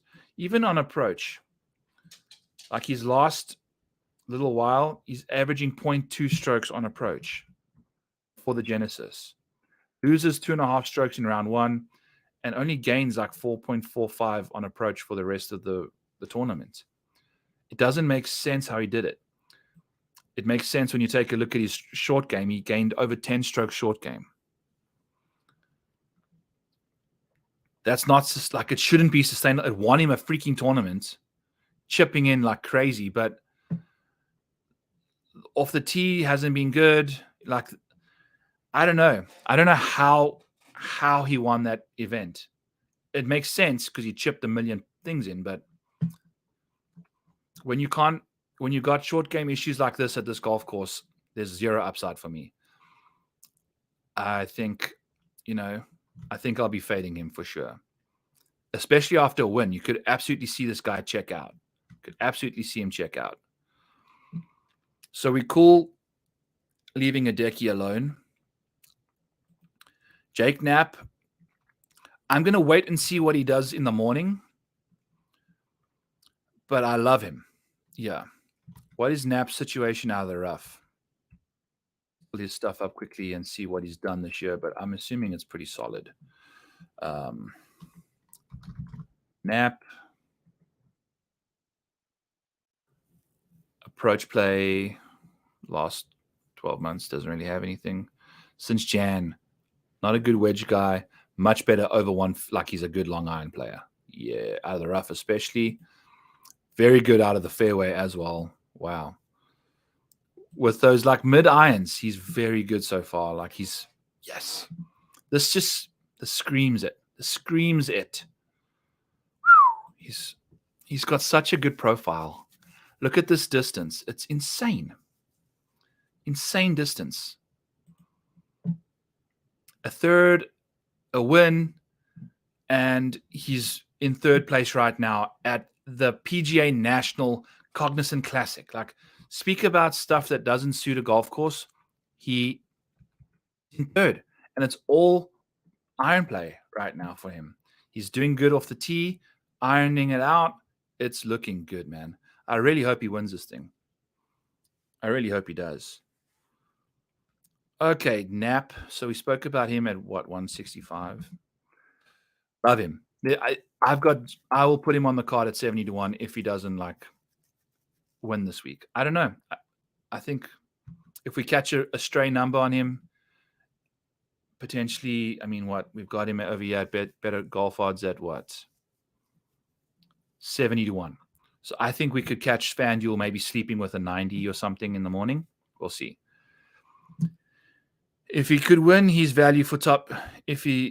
Yeah, dude, I think so. I mean, he's definitely in the mood to get in the mix there. So sign us up for Jake Knapp. Tom Hoge. Oh, boy. I'm actually just done with this. I'm done with it. I'm actually just going to close out. I'm sick and tired. I can't do it anymore. It's taking forever to get through people. I want to just speak about certain guys. Hovland. We know he hasn't been playing well. It's okay. What we get from a long-term perspective is the weighted good shots. Like, out of the rough, he's phenomenal. Short game, I mean, from 150 and out, he's the best in the field. That's exactly what we're going to see this week. I'm in. Like, I'm so in on Viktor this week. I love the course history here. You know, we'll take a look at the com courses will probably be very good as well. Long term, I love it. He does seem like he's a bit all over the place at the moment, but out of all the people that we have in the field this week, I feel like the most confident in Viktor. that's the thing. I don't know if I feel like at least we know he can win tournaments. He won the BMW Championship. Let's pull up Data Golf here for a second and just take a look at Victor, because he's like completely a savage when he finds himself in the mix. It's not like he's just been playing bad the last little while. But when he's in the mix, he won the Tour Championship, won the BMW, won the Memorial, just rattled off a bunch of top 20s. And then kind of at the Genesis, we had some issues. The short game seems to have lost itself. The putting hasn't been spiking. The approach play the ball striking at the Genesis bounced back, which is good. That's good to see. I like to see that. So that's good. That's very good. The drive has been fine. The irons have lost themselves. Now that we've got the irons dialed back in after he took some time off, right? He was supposed to play the Waste Management Phoenix Open, took some time off. Shows up, immediately starts dialing it up on approach. That's good to see. It's good to see. The around the green stuff is a concern. If we pull up this golf course over the last little while, just do Bay Hill, yeah. PGA Tour Bay Hill. Why isn't it showing up anytime soon? Let's do events. Okay, PGA Tour, what is this? The Arnold Palmer Invitational presented by MasterCard. There we go. We get rid of these other Masters and stuff. It's a 10th and a 2nd. The around the green stuff still plaguing him. The approach play, and he just drives it so well. He putts well, and he's the most tempting to me. He's due to win this tournament. He really is. He literally just cleaned up a bunch of tournaments the last little while. But at 12-1, god damn, I don't know. That's hard. That's hard. It's hard to get to. Because if we go, let's go to our breaking 100 situation here and take a quick peek at our card. So if we go Rotoballer outrights, this is our freaking card from last week. Tom Kim, Chris Kirk, Benny On, Berger, Pavon, Novak, and Pan. Like we had all of these guys. We had this guy right in the mix, this guy in the mix, this guy in the mix, this guy in the mix for the longest time, and they all just ejected. So thanks for that. But anyway, let's get rid of them. And we're going to put a card together here and kind of just get a feel for how we want to construct our card. I'm getting bored researching these guys. I think Willie Z is definitely on the card. I don't even have to. So let's just actually do that real quick. I'm going to look at Willie Z because he's 100% going to be playing. I'm going to have to manually edit his stuff as well because it's been pretty bad for whatever. Where are you, bro? Is he even in it? There he is. Okay. Timestamp for Willie Z is 173 minutes. If you go to Willie Z's profile, oh my God, look, Vicky, at that butt. So we've got pink boxes for 150 to 200 across the strokes gained, the good shots, the poor shots. Second, first, and fourth. Delightful. The long irons from 200 and out. The strokes gained have been a little iffy, but the good shot rate, the green regulations, the whatever you want to call it, been amazing. The strokes gained out of the rough, not the best, but he's actually pretty good out of there. And the thing is, we got the last 12 months going on here.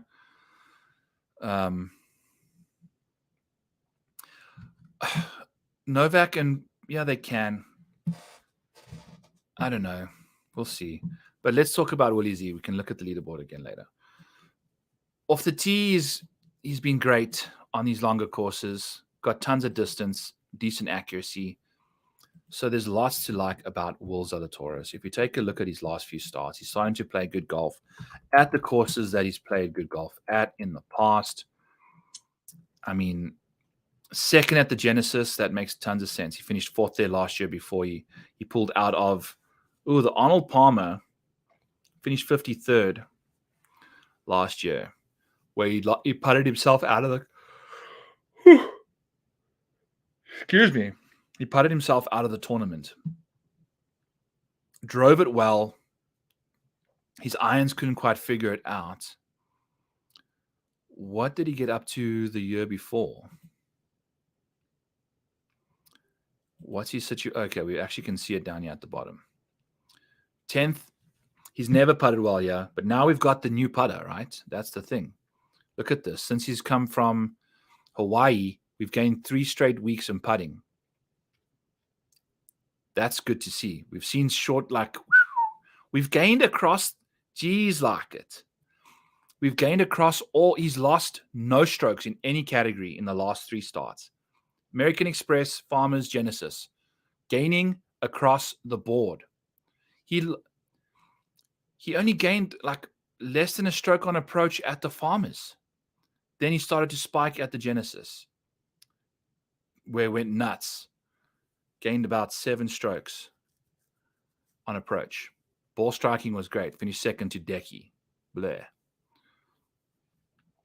So I think we're in on Willie Z. Absolutely. Finished 10th here. He can get the irons dialed up. He's looking good. He's looking really good. I feel like his game is in the best spot it's been in a while. Oh my goodness, I'm getting tired. Okay. But the putting especially is looking much better. And we're going to get Will Zalatoris at what? 22-1. So if we go 22-1,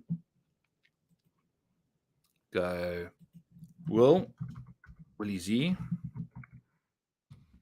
22. If we go Victor at 12, I don't know if we'll even do that though.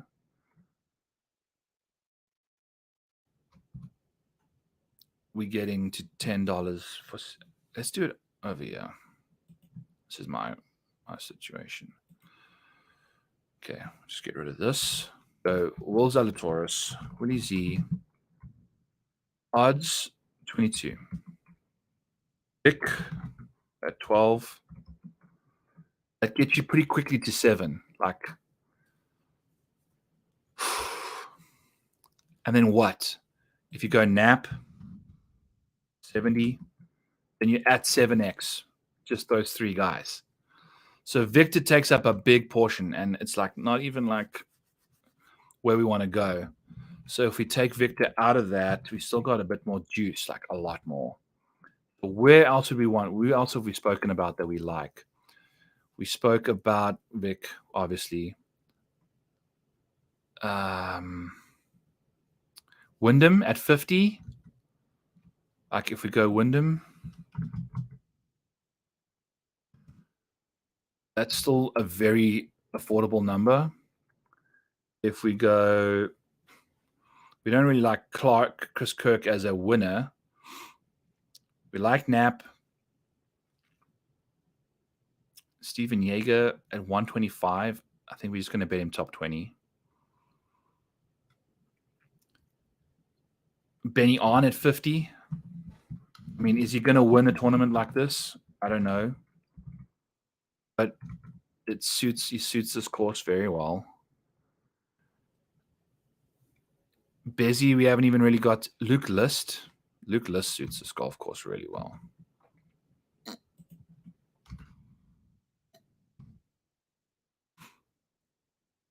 Second at the Genesis, he missed the cut, I think, this week, eh?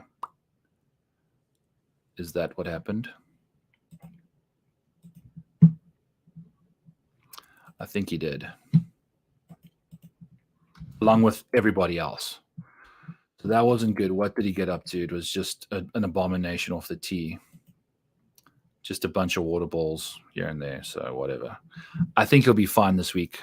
How's he played at this golf course before? Oh, yeah.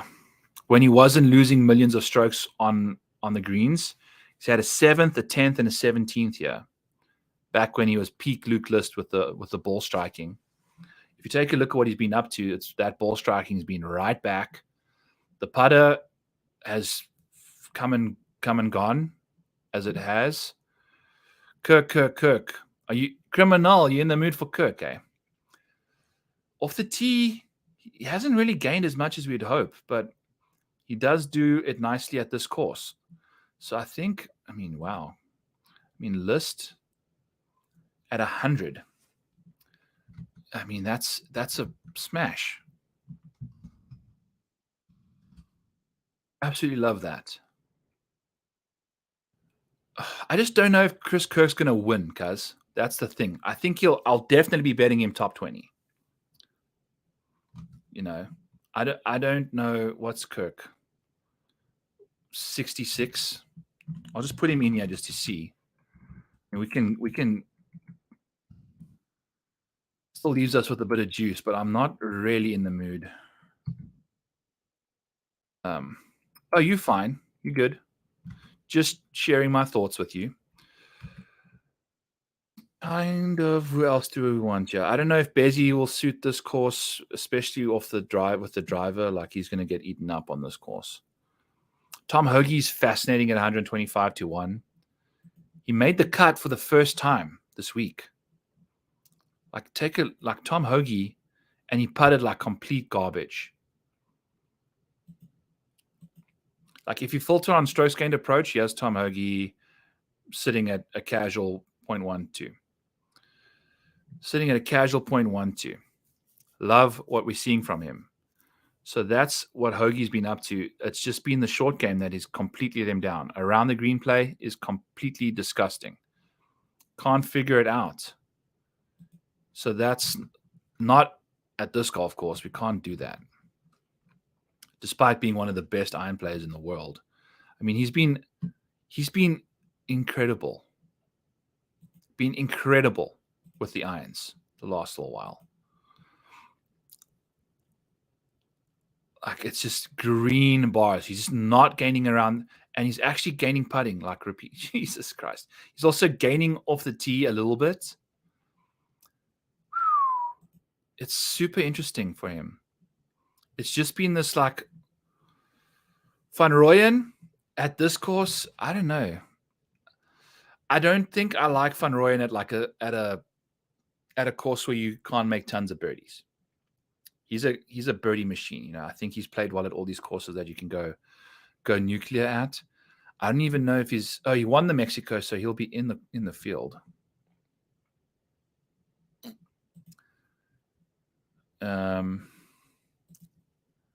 He's probably like 150 or something. There we go. Golf futures. No, we want PGA menu. Even websites are slow for us right now. We are just struggle bussing our way through this thing. I've also forgot timestamps. I've spoken about like a multitude of people here. It is what it is. Let's just throw Tom Hoge in the mix here for some reason. And Luke List. Spoke about Luke List, 5 minutes ago? So 177. Spoke about Tom Hoge at about what? 182, 181. I haven't even spoken about Sahith yet either. I think Mackenzie Hughes is a very interesting name as well. Okay. Let's go. Where are the odds for this stupid tournament? We've just completely lost the plot here. Okay. Is it down? Is that what the problem is?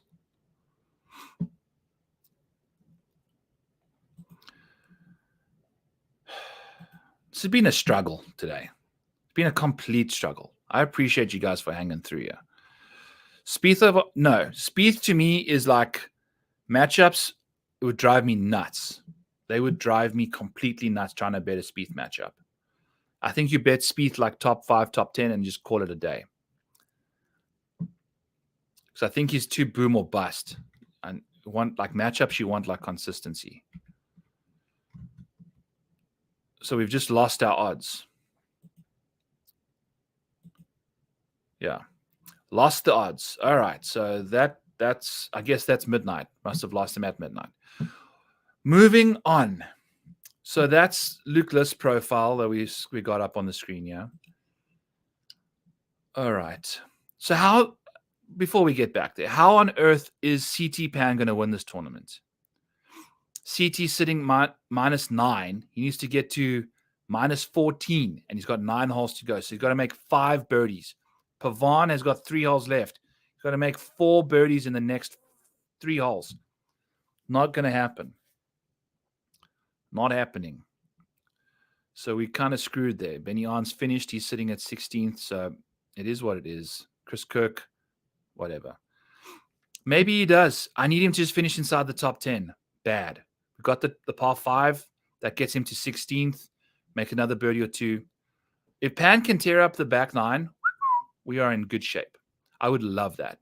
We need a top 5, top 10 combo from him. That would make us a lot of money this week. Moving on back to what we came here for. Let's talk about Mackenzie Hughes. What's up, Crypto Dan Juan? Don Juan.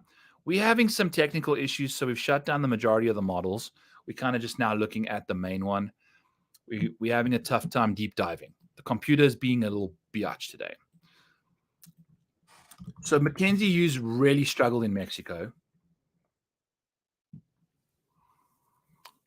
But if you take a look at what he got up to at the Genesis, like his around the green play is incredible. He's got decent driving capabilities. That's what you're going to get. I think he's also very good out of the rough. If you take a look at Mackenzie Hughes out of the rough, let's put him in here at 186, 185. Out of the rough for Mackenzie Hughes is pretty good. Hits a lot of good shots. His strokes gained is the best out of the rough, where he finds himself often. So I think Mackenzie Hughes can be a sneaky little top 10, top 40 play. We'll see. He doesn't necessarily grade out that well, so maybe you want to bet him for I don't know. Maybe just leave him alone. Kurt Kitayama back at the same spot is going to be very interesting. Let's chat about that. Let's chat about Kurt. Let's pull him up. I think he's also been kind of trending leading into this week. We've seen the ball striking has been phenomenal. It's been the putter that's been letting him down. When it did pop up at the Phoenix, he made a move and lost on approach. So I guess wasn't making those birdies when he was hitting them in close. He was kind of making them from far. So we'll have to wait and see. But obviously Wanya did great stuff, driving it well, hitting the irons really well for a while now. So what's not to love about this guy? Going back to a course that he's played once and won at. I don't mind him at all. I don't mind him one little bit. So I love him actually this week. And I'm assuming we're going to get some solid numbers on him. Do we get our odds back here yet? No.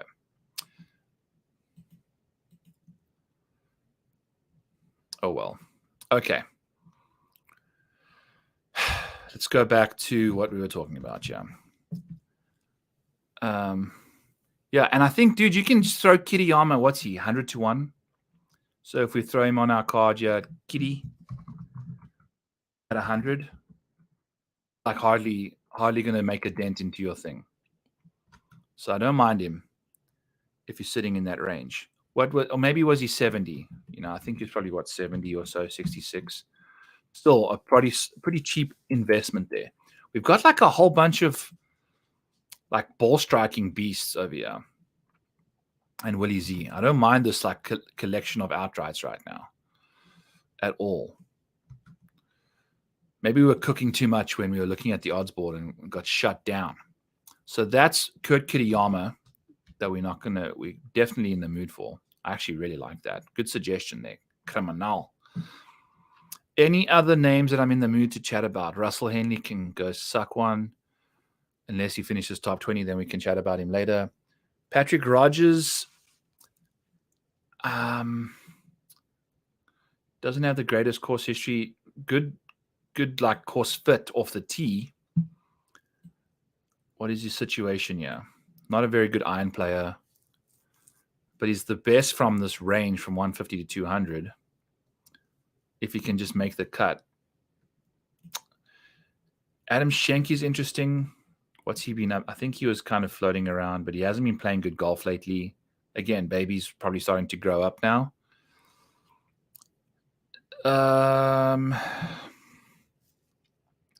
Sami Valimaki seems like he suits this course from a ball striking perspective. Emiliano Grillo is interesting because he's a very good putter right now, which doesn't help you at all. But if you take a look at his ball striking, it's the best from 150 to 200. That's his range. And he's very good from 150 and out of the rough. So I'm kind of eyeing him out. I don't know if he's going to win this thing. He's around the green play has been cataclysmically bad. We've got 69 people in the field. He's 61st. So that's been terrible.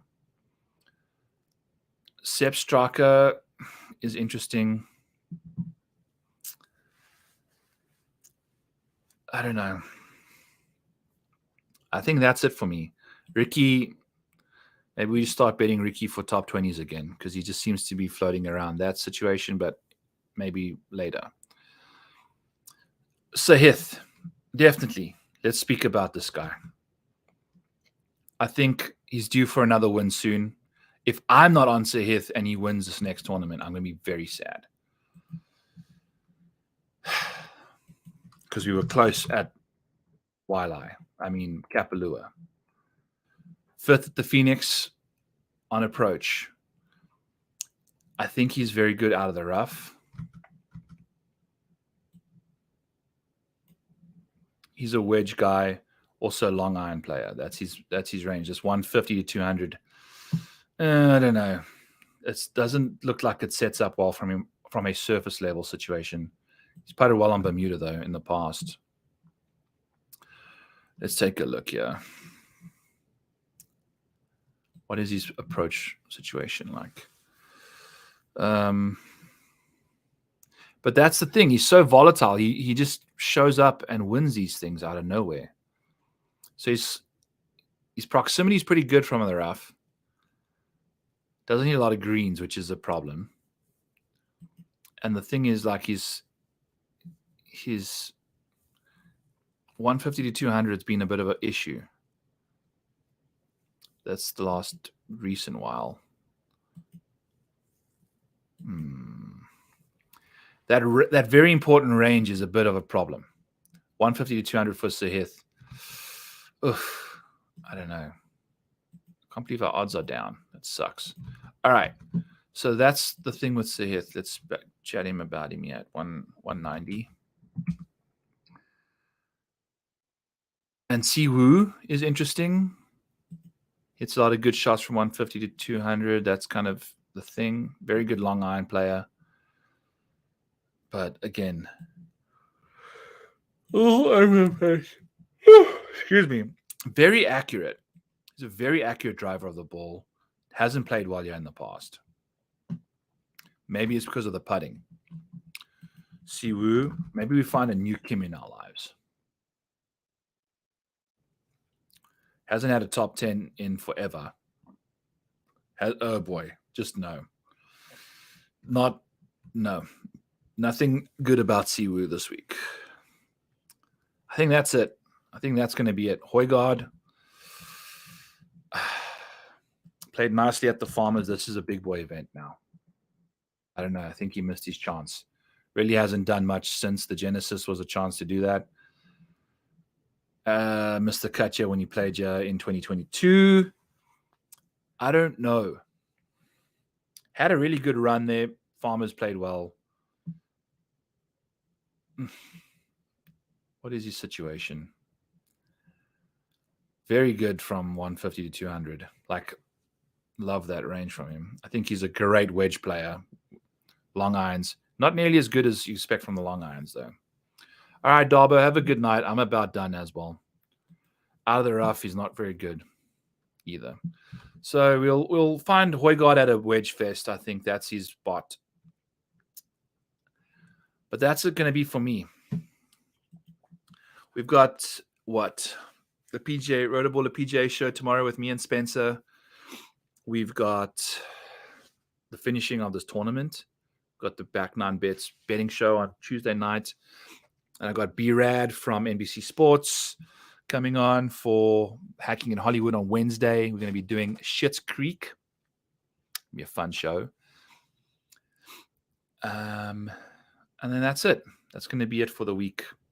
Not a crazy week. Fun week. I wish we had a normal start to the week because just getting off to a late start is going to cause us some heartbreak.